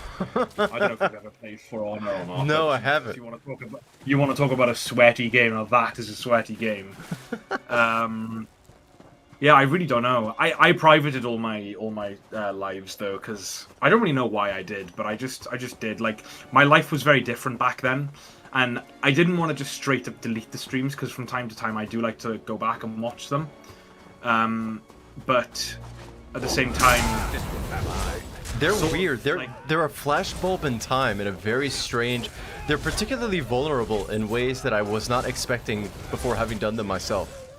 Yes, yeah, and I think maybe one day I would like to get back into like sort of streaming, just like you do, just casually, nothing crazy, and that's how I used to do it as well. But obviously, like I said, like I'm a busy man now. I got a family, you know, I've got my own house. I got to worry about bills and stuff like that. So when it comes to having free time, and I think this is the main reason why I stopped streaming, it was just like I don't have the energy to just stream. Like I just want to sit here and enjoy, and you know, like obviously with streaming as well, like when I play games, sometimes like I'll play for like an hour and then I'll be like, right, I'm just gonna have a little break and I'll watch a YouTube video, or I'll go downstairs and like be with the dogs for a little bit. So like to sit there for like 2+ hours streaming sometimes can just take it out of me, and I think that's what put me off in the end. Was just the fact that I guess I just don't really have the time to just sit there for like 2+ hours straight and play. You know? It's psychologically draining, too. I've already found myself waking up from a genuine, nice, restful sleep and shaking off the feeling that I was being watched as I slept. Yeah. It's like, oh, this stuff starts to wear off on you after a while. Yeah, it really does. But I loved streaming when I did it, and I had a few viewers who would tune into every single stream. People I have no idea, like me and you, like I had no idea who they were. And became friends with them just literally through streaming, and I loved that. Like that was so much fun. Did you do it on YouTube or Twitch? Yeah, I did it on YouTube. Yeah, on the account that I watch your streams on. Okay. If you go on my account, you'll see that I've got like 60 odd subscribers, but no content on there at all. So yeah, I think the only thing that's left on there is my bio. But yeah, I haven't streamed in over it. Well, literally, I think around about a year now, maybe a little bit less than that. I think the last stream I did was June, January, this year. So it's a lot of fun. I was considering trying it on Twitch, but I like the YouTube platform more, and I think the culture of Twitch just, it's not that it didn't sit well with me, but Twitch never projected to me the idea that it knew exactly what it was. Twitch seemed like it was a combination video game streams, combination titty streams, combination sports gambling. Yeah. And I was just like, So when I was doing it, I started on YouTube because like this is the YouTube channel that I've had for years. So like I streamed for a little bit in like around 2020, maybe 2021, and I earned a few subs from that. Then I stopped for like a year or two, then I did it again. So when I got into streaming like quite a bit more than last year and the year before. Baldur's Gate 3 was another game I streamed as well. Oh, I bet that was a blast. Yeah, that was really, really good. I just wanted to keep this channel because I already had subs, so they were like I was already kind of at least like showing a notification on people's phones when I was streaming, you know? Yeah. But I was thinking about like potentially trying to stream on both Twitch and YouTube like at the same time. But I just never really got around to making a Twitch account and doing it. So yeah, it seems like excuse me. It seems like unless you pay for a service like Streamlabs or something like that and get multicasting set up and handled for you on the back end, there's a lot of not administrative, but like setup and programmatic work you have to do to make streaming to both of them doable, which I guess wasn't even an option until recently. Yeah, I'm not really sure. Like there are a lot of like obviously bigger streamers out there who just stream on all platforms. Like TikTok's a big one for streams now as well, isn't it, and stuff like that. So but yeah, I don't know. I just never like. I would have liked to. I would have liked to have streamed on like TikTok as well. Would have been cool. But yeah, I never really got down. Like I never really got around to it. I just always streamed on YouTube, and then as my life got busier, then over the last year, I just never really did it again. And then I decided to private all my streams because, like I said, it was a different time, and a lot of stuff has happened since then. So I kind of just wanted them for myself. You know what I mean? Back when I was doing it, I was making it for anyone and everyone, but when I look back on it now, I'm like, nah, that was for me, and I kind of only want it for me now, you know? Oh yeah, that's the primordial sin of the internet is that time marches forward, but the internet is forever, and given enough time, everything will eventually be bad if it's on the internet. Exactly. Yeah, exactly. So, but you know, I've still got my YouTube account, and I've still got like 60 subs, I think around 60 subs. So if I ever do go back to it, then it's there and I can just pick it up again. You know, like I've still got OBS installed on my PC, which is what I use to stream. And you know, it's there if I want to do it. Yeah, give it some consideration. Obviously, you're a busy man, a family man these days. You might not have the time, but yeah, try to throw some games on there if you've got some moments. And I'd like to see somebody else doing ESO differently than I do. Learn from learn from the best. Yeah, I would. Oh God, I would not call myself the best, but I like anything like when it comes to ESO especially. But like anything like you need help with, like if you do get deep into the game, like I have, like I'm here to help anyway. Like I'll try and get a decent account going on NA as well, so I can help you out with dungeons and stuff if you ever want to get to that point too. You know, so. Yeah, for sure. I was hoping that other friend of mine was going to join us on EU, but seems like he's been kind of preoccupied. So, but regardless, if he does get back on playing, either way, I'll see if I can't get him to join us on North Augusta, and we can try to run some big boy dungeons, which seems. Big boy dungeon. Yeah, I don't know exactly how bad they're going to be, but they sound way rougher than what I'm used to. They're not too bad. They're not too bad. They're pretty. Like I said, the base game ones are really easy, so I would just start there. Have you done any dungeons at all yet? Oh yeah, I've done, let me actually look through here. It's not on this character, but I've run basically all of them and a couple of level 2 dungeons. I noticed that the difficulty ramps up when you get to level 50 and you start doing the second tier dungeons. They're not impossibly difficult, but notably like, challenging. Like Rescue with 2 and stuff like that. Yeah. You mean? Yeah. How close are those to veterans? Nowhere near? Oh, nowhere near. So, I remember when me and all my friends were playing back on PlayStation, one of my friends needed... Okay, so when you play veteran dungeons, when you kill the last boss, you get what's called a monster set.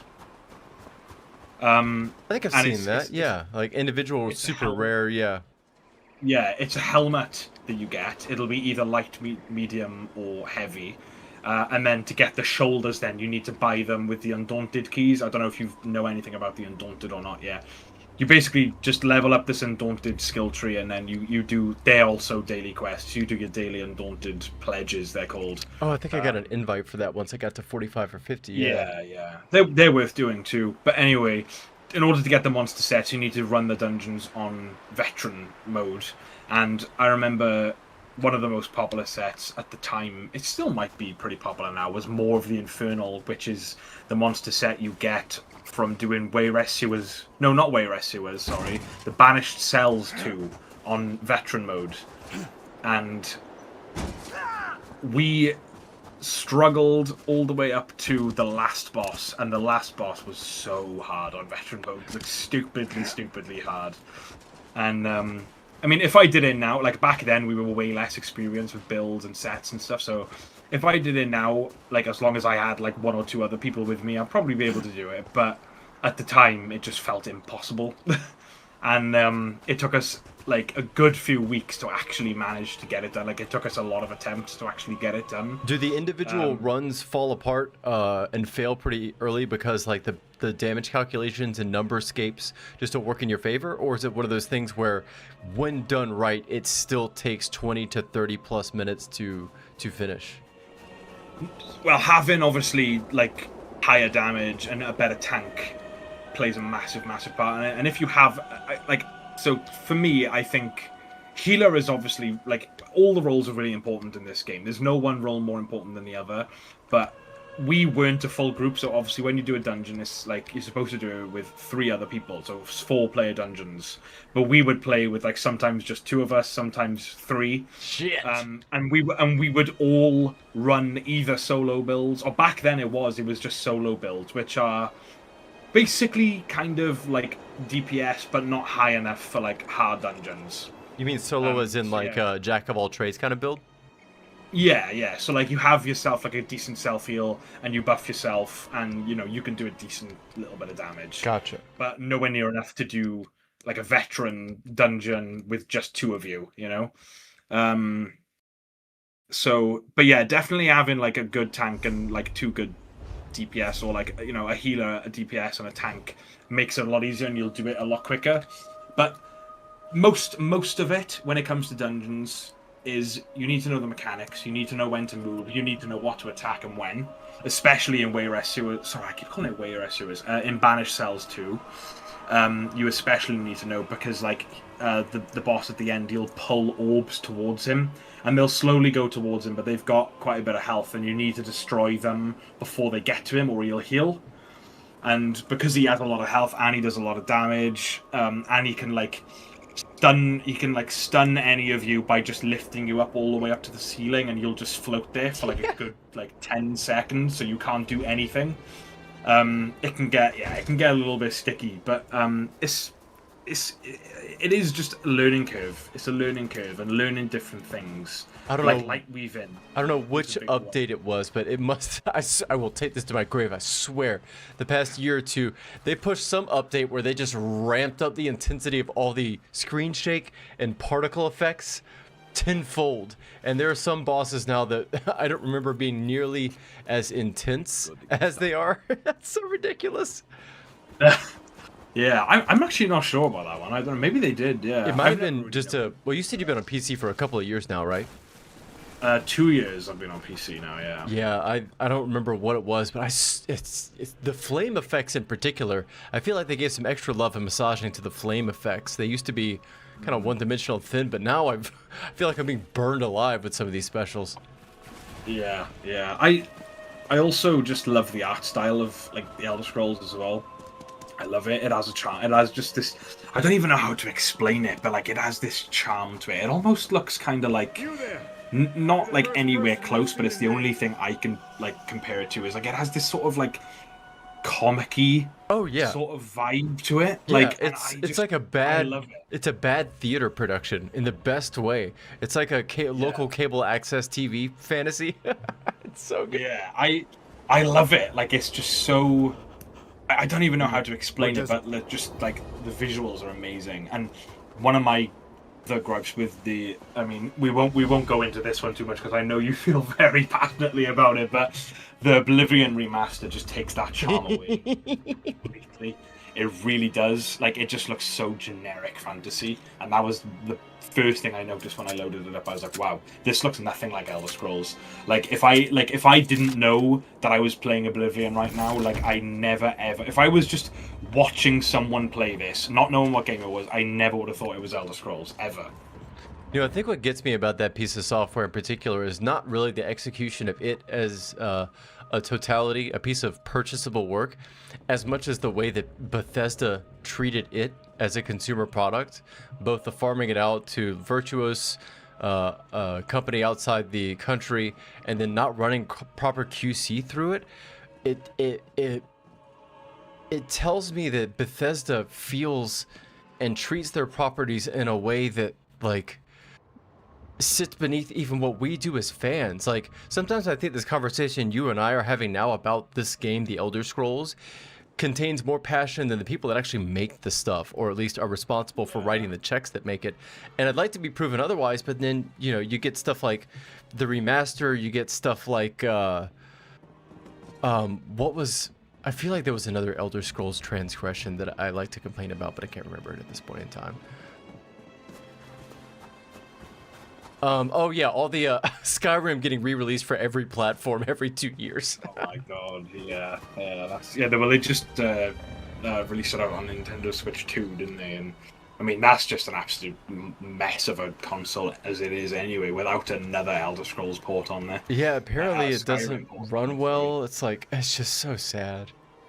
I mean, yeah, and I played Skyrim on my old. I had the OLED Switch, the first, you know, the Nintendo Switch OLED before the Switch 2 came out, and yeah, I played Skyrim on there, and I couldn't play it. It was unplayable.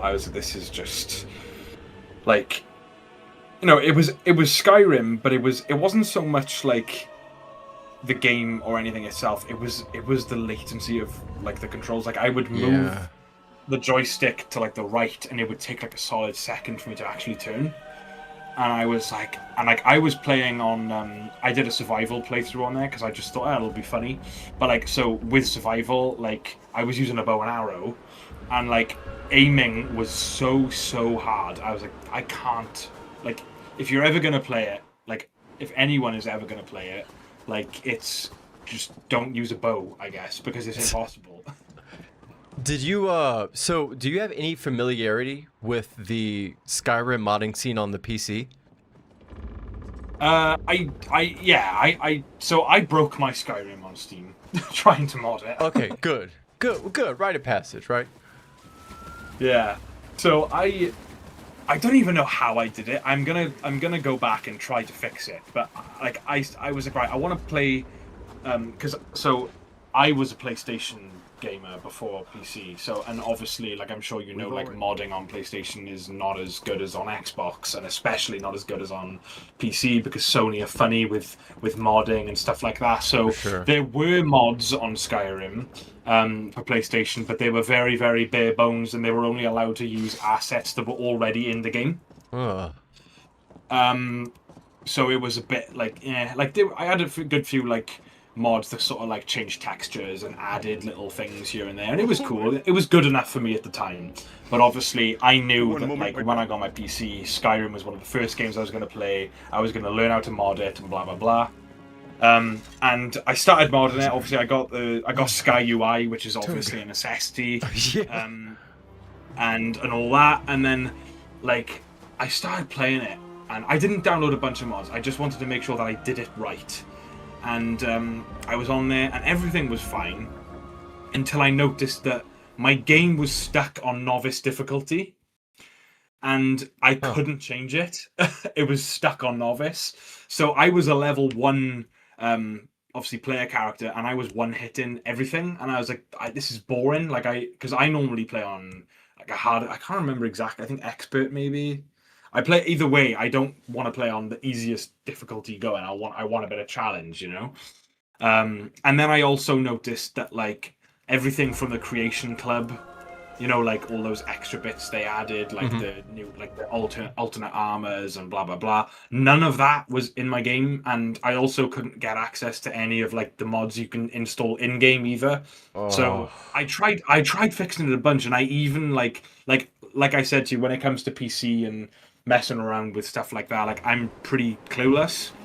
I followed so many guys, I searched up so many fixes, it didn't happen. I got one of my best mates who is tech savvy and is really good with PCs to try and help me fix it, and even he couldn't do it.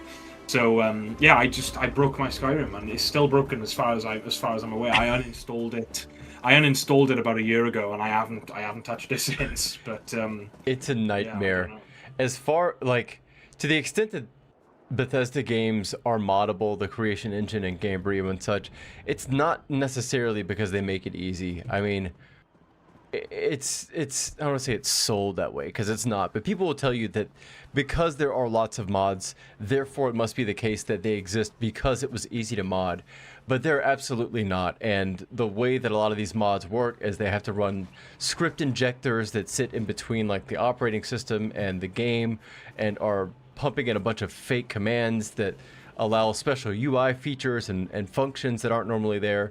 And it's just this fucking hacked together house of cards that will fall apart if you look at it wrong. And it never falls apart cleanly. It just destroys the entire install when it goes. But man, some of the stuff people pull off in Skyrim is unbelievable. Some of those, yeah, like I was because I am unfortunately one of those doom scrollers on TikTok. I've fallen to the dark side, unfortunately. I was scrolling through like my For You page the other day, and this guy was live streaming Skyrim. And when I first saw it, I didn't know it was Skyrim. I was about to ask what game it was, but when when you click on a TikTok live, if they're playing a game, it tells you what game they're playing, and it says Elder Scrolls 5 Skyrim. I was like, there is no fucking way this is Skyrim. This looks nothing like Skyrim. So it is absolutely insane what some of those people can pull off. And as much as like I know that the sort of like the Creation Club, where those mods get like the modders get paid for certain things that they've made. Like I know that's kind of messed up the modding scene a little bit, but I am glad that at least some of those guys, a very small percentage unfortunately of those guys, are getting paid for their work, because the stuff they do is absolutely incredible. And like they're bettering an already legendary game, but it's a very aged legendary game. And like everyone knows that the only reason Skyrim is still alive to this day is because of the modding scene. I am glad that they are getting a little bit of money for what they do, because they're keeping the game alive, and they deserve the recognition, especially from Bethesda, because like Bethesda, like modders are basically making Bethesda money, and they're earning nothing from it. So I'm really glad that like at least some of them are sort of getting some sort of compensation for the work they do, because it is really amazing what some of them pull off. Bethesda as a company is extended so much more grace and compassion and excuse than any other video game company I've ever seen in my entire life. It's unbelievable what they get away with. And not just like get away with as in, oops, we messed up, it's okay, but that people will chalk it up to being part of their quirky culture of not being able to release functional software or modders fixing their own problem. It's just amazing. I mean, I think some people call it Stockholm Syndrome. I think a lot of it is just market domination. And until somebody can produce a compelling software experience that even comes close to what Bethesda does, they'll continue to be able to get away with it because no one can do what they do. Yeah, it's the thing is like, just especially so for me, right? Like I know that like Bethesda are not a great company at all, but like the world they've made, like regardless, like I love Fallout, but regardless of Fallout, like Elder Scrolls, like I just any sort of Elder Scrolls content, I'm gonna install it and I'm gonna play it. I don't care what it is. Just because I love this world so much, and like, yeah, I think a lot of it has to do with like market domination, but also I think a lot of it has to do with the passion that people have for this world as well. Tamriel specifically, like, yeah, people will go through hellfire and brimstone to be in this place. Like, even if the software is bad, people just want to be in this world and just explore it anyway. Oh yeah, even if the software is bad, people will learn programming to fix it. Yeah, exactly, and like, what a dedicated fan base! Like, I cannot even think of one other fan base that goes through that sort of thing just to play through something because they love it that much. That's what gets me. Is like the fan base will do this, and Bethesda, rather than rewarding them, they use it as a resource. That's what gets me, and it's gonna bite them eventually. I don't know when that day is gonna come. I hope the Elder Scrolls 6 is going to be great, but I'm going to continue hoping a lot because I'm not confident that it will be. Did you play Starfield? Alright, I haven't played Starfield, but I know it's terrible, but I really want to play Starfield. It was an awful game. I loved it. I had a great time with it. Honestly, I feel like that would be the absolute perfect game to stream if I was going to go back to streaming. I just like, because I would be going in blind, and just I know it's bad, but I'm gonna have the most fun playing that game. I know I am, because it's just gonna be so dog shit that it's just gonna be funny. You know, in a way, like I would go as far as to say that, I mean, it's not a good game in the context of broader Bethesda titles, but when I enjoyed it, when I played it, it wasn't a warthog's joy, so to speak. It wasn't a pig laying in shit kind of joy and laughing at the situation. It was a genuinely satisfying experience. Now that's in spite of the problems that it had, but its problems were those of vestigial design, right? Like you can see where this game was comprised of 100 ideas, 80 of which were aborted in phase 1, 10 of which were aborted in phase 2, and the remaining 10 were scrambled towards the finish line. So there's like constructions that you can make on your ship that ostensibly serve to extend the range of your ship, so you can go farther into the universe, right? But they didn't have time to implement it properly, and so rather than building a fueling system, you just put the object on the to build and just ran out of time. But I mean, I don't know, man. I say that, and then I got the deluxe edition. I shit you not. I encourage you to look this up for yourself if you ever decide to play it. Get the deluxe edition one way or another and look at the art book. I'm going to choose to pretend that, much like Bethesda's other favorite option of development practice, they farmed out the art and concept creations of Starfield 2. Because otherwise, I'm forced to believe that all of their concept artists can't write or spell English. And I noticed 3 misspellings in their concept art. Oh my my god. So, and yeah, and it's like, so what does this mean? Not only that, but a lot of that made it into the game. It's a, NASA punk, right? There's posters on the wall. One of them is a poster of caffeine. They misspelled caffeine. What's worse is that it has the caffeine molecule on it. I don't know if you took OChem or not, but I did. And I know how many bonds a phenyl ring of double bonded carbons is supposed to have. And they didn't do the formula right. And not a big deal, but they patched it like 2 or 3 months later, and nothing was ever said about it. I looked in the patch notes, by the way. They did not mention that they fucked this up and fixed it. So, like, I don't know. At a certain point, it speaks to the culture of a company that, how does this happen? How does this get through the cracks, I guess? It baffles my mind. It's fascinating. I really don't know. But are you a fan of Fallout then? Do you like Fallout, or are you... Love it. Up until recently, I preferred the Fallout property to the Elder Scrolls, frankly. Oh, yeah? Yeah. I like, how can I put it succinctly? I think 4 was hated too much. I think it was different than the previous Fallouts, but what it did well. I think 4 is probably the magnum opus of Bethesda, for better and for worse. I think Fallout New Vegas is great, but overrated. And I think 3... is also a little overrated, but also gets a bit more hate than it deserves to. Fantastic games, all of them, though. So I have a hot take that I want to know your opinion on, because I got 3 best mates. We're all into the same things, and they think I am absolutely insane for this take, but I will die by it, right? So my take is, so the Fallout 4 main story is not great. Don't get me wrong. It's not like amazing. But it is 10 times better than the Skyrim main story.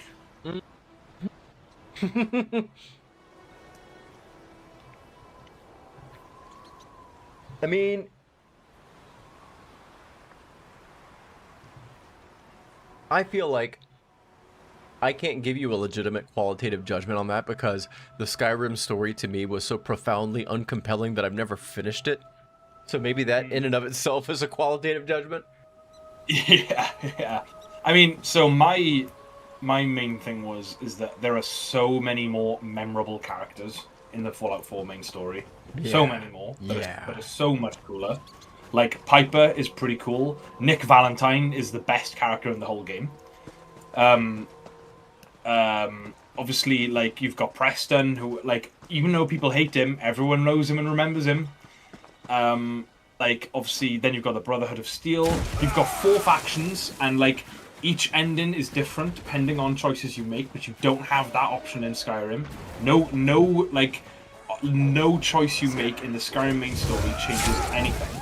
Even if, spoilers for the Skyrim main story, but I'm assuming you already know. No worries, Even if you kill Parthenax in the end, it changes nothing, apart from the fact that Parthenax isn't on top of the mountain anymore. Like, it literally changes nothing. But at least in Fallout 4, don't get me wrong, I know Fallout 4 has its problems in the main story.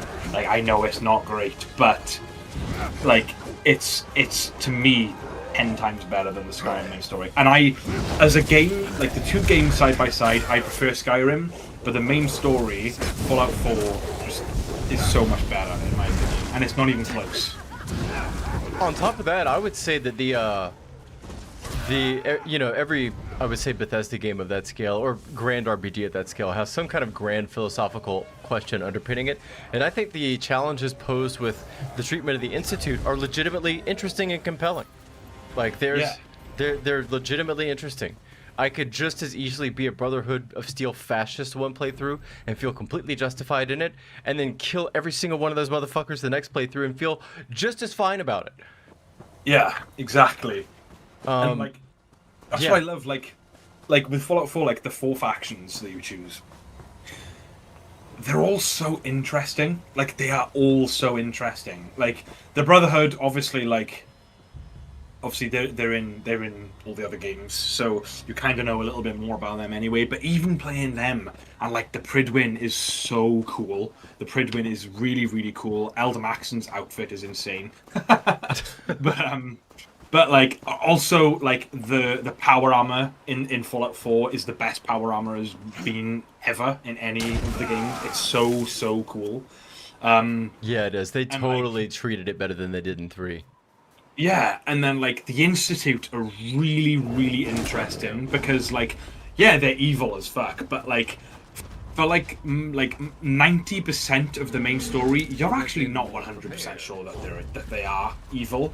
Like, other than the fact that they've killed your wife, which you then find out was just a mercenary anyway.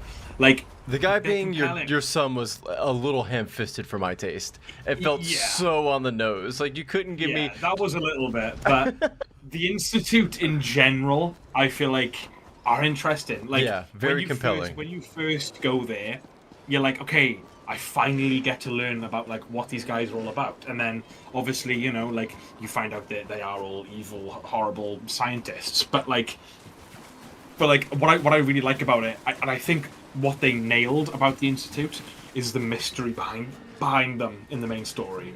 They are really mystical. You know nothing about them. Everyone is terrified of them, but no one really knows why, other than the fact that they're kidnapping people. They've gone fully birds aren't real. Like, no one's even sure if they do or don't exist and to what extent they're even watching you in the first place. Exactly. And then you like throughout the whole playthrough, then like it gets forced down your throat. The synths are evil, and then you're playing through, and then you're scared that like, oh, is this person a synth? Is this person not? And you can kill people. You can kill random NPCs and loot their bodies, and environmental storytelling will tell you, do they have synth parts or not?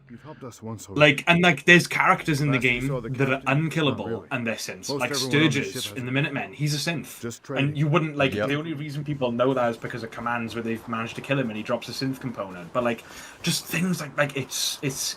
They nailed the mystery side of the Institute, and they nailed all the other like the Minutemen is so like if you like us, I feel like the Minutemen is tailored for players like us, where we take things slow, and you get to build. I mean, what's not cool about building up your own fucking army in Fallout? Like, what is not cool about that? Building it up from nothing all the way up to something where you've literally built like a Commonwealth, like the whole Commonwealth is yours. You own every settlement. You've got farms everywhere. You can build anything you want. You can build anything you want, whether it be farms or military bases or like. And it's functionally appropriate given the setting too, given like the disaster that everything has been surrounded by. It makes perfect environmental sense. I would say this to anyone that challenges you on this point: you should challenge them to play through at least 3 hours of Skyrim with the music set to 0 decibels, and ask them how much fun they have. Yeah. The answer is going to be near 0, because without the music and the sense of emotional engagement that a lot of the atmosphere does, because I think the atmosphere is what does the heavy lifting of Skyrim. If you strip away Jeremy Soul's work, if you strip away the nice shader effects, it's not a great game. And the combat is awful. It's terrible. It's weighted nicely and it feels good for how bad it is, but like you can't. I mean, a polished turd is a turd nonetheless. Exactly. Yeah, no, like, I'm right there with you. Yeah, you won't find an opponent in that view in me. I'm glad that I sold you, because everyone else I've told that take to, they're like, you're insane. That's madness. Like, no. But I do feel like the Fallout community are quite toxic when it comes to the games, like especially the New Vegas fans. And I'll be honest, like I hate New Vegas fans. I hate them because I didn't think it was that. I didn't think it was as good as they make it out to be. No, it's not. It's a great game. Don't get me wrong, it's great. But the role playing aspects of it, like the karma system is amazing. Don't get me wrong, I love the karma system. It's brilliant, and you know the factions in there are also really compelling and well done as well. But like. Let's just call a spade and say that some people can't think for themselves without listening to H-Bomber Guy talk about a video game first.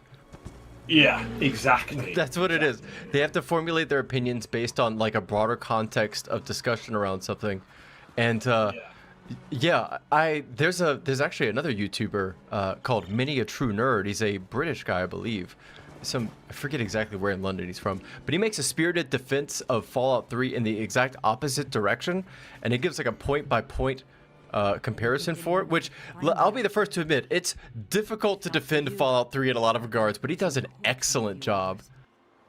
Captain Mavok and I tried to. What did you think of 3 compared to 4?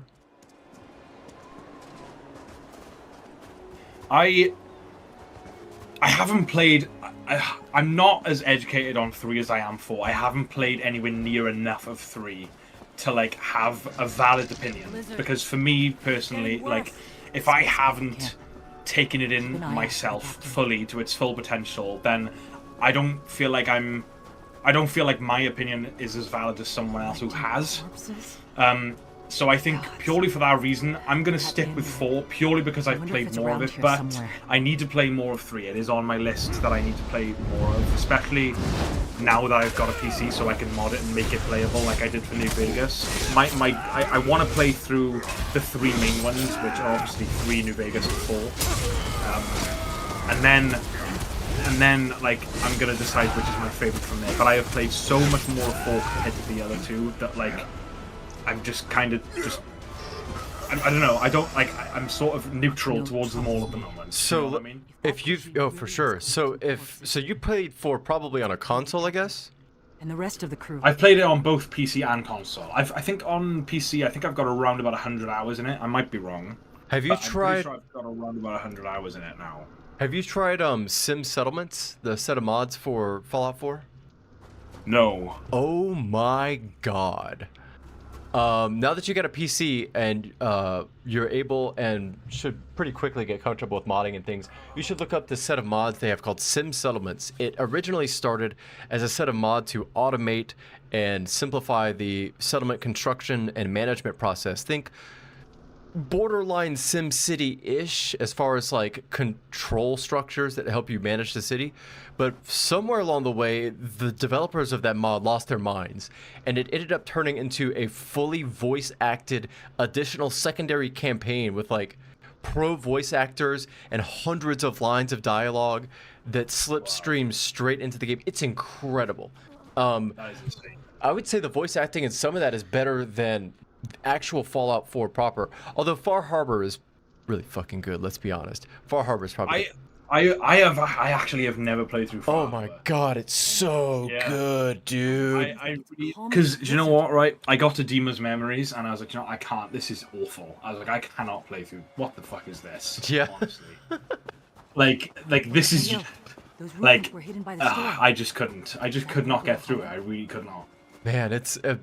oh, so one of my favorite DLCs. The Far Harbor was so good. Even Nuka Roll wasn't that bad either. I quite enjoyed all of them. I played through Nuka Roll, yeah. I played through Nuka Roll. Nuka Roll was pretty fun, yeah. Like, it was like... It wasn't amazing. It wasn't, like, absolutely breathtaking. But it was kind of cool. And, like, so my current Fallout 4 playthrough that I've got going on, like, I'm not playing through it at the moment, but I kind of just go back and forth to it every now and then. I've got a Minutemen playthrough going, but I'm trying my hardest, right? And this is, like, my own little challenge I've set for myself. I'm trying my hardest to do a Minutemen playthrough and build as many settlements as I can, but just pure vanilla, because I hate myself.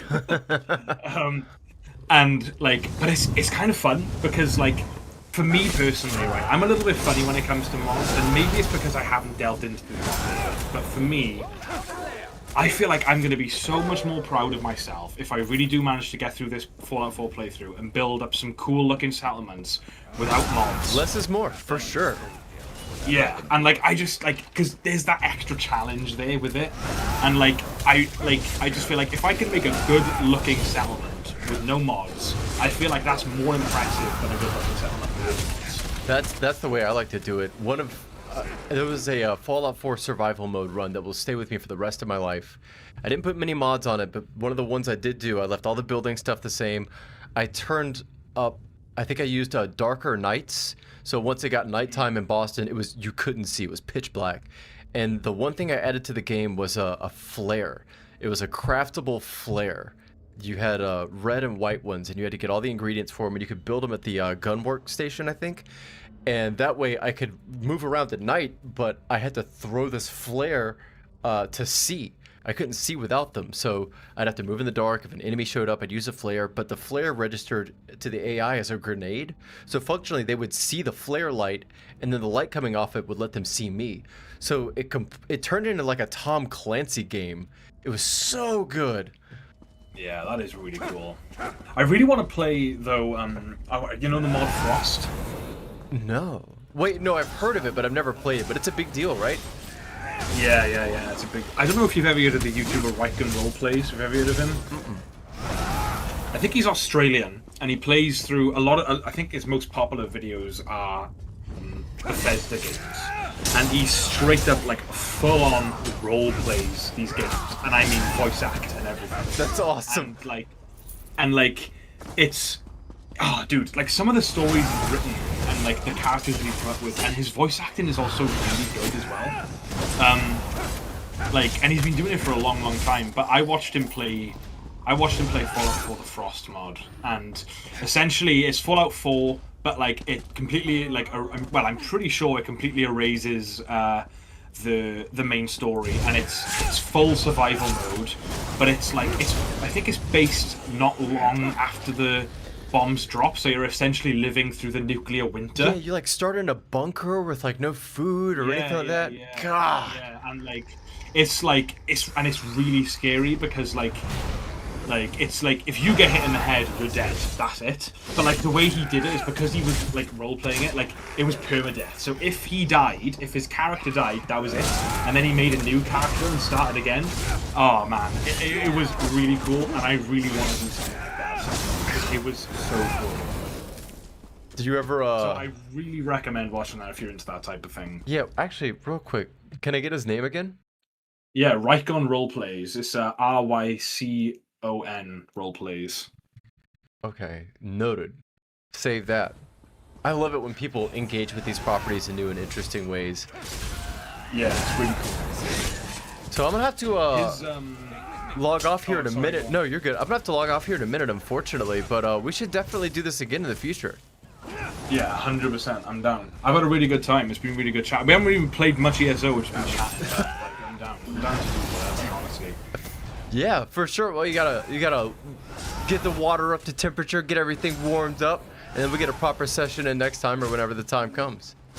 Yeah, definitely. I'll try and get my what I'll do. I've got some chores to do now anyway, because I was about to hop off soon anyway. But I'll try and get this character up a little bit now, so then when we next play, we can just dive in and do some dungeons or whatever.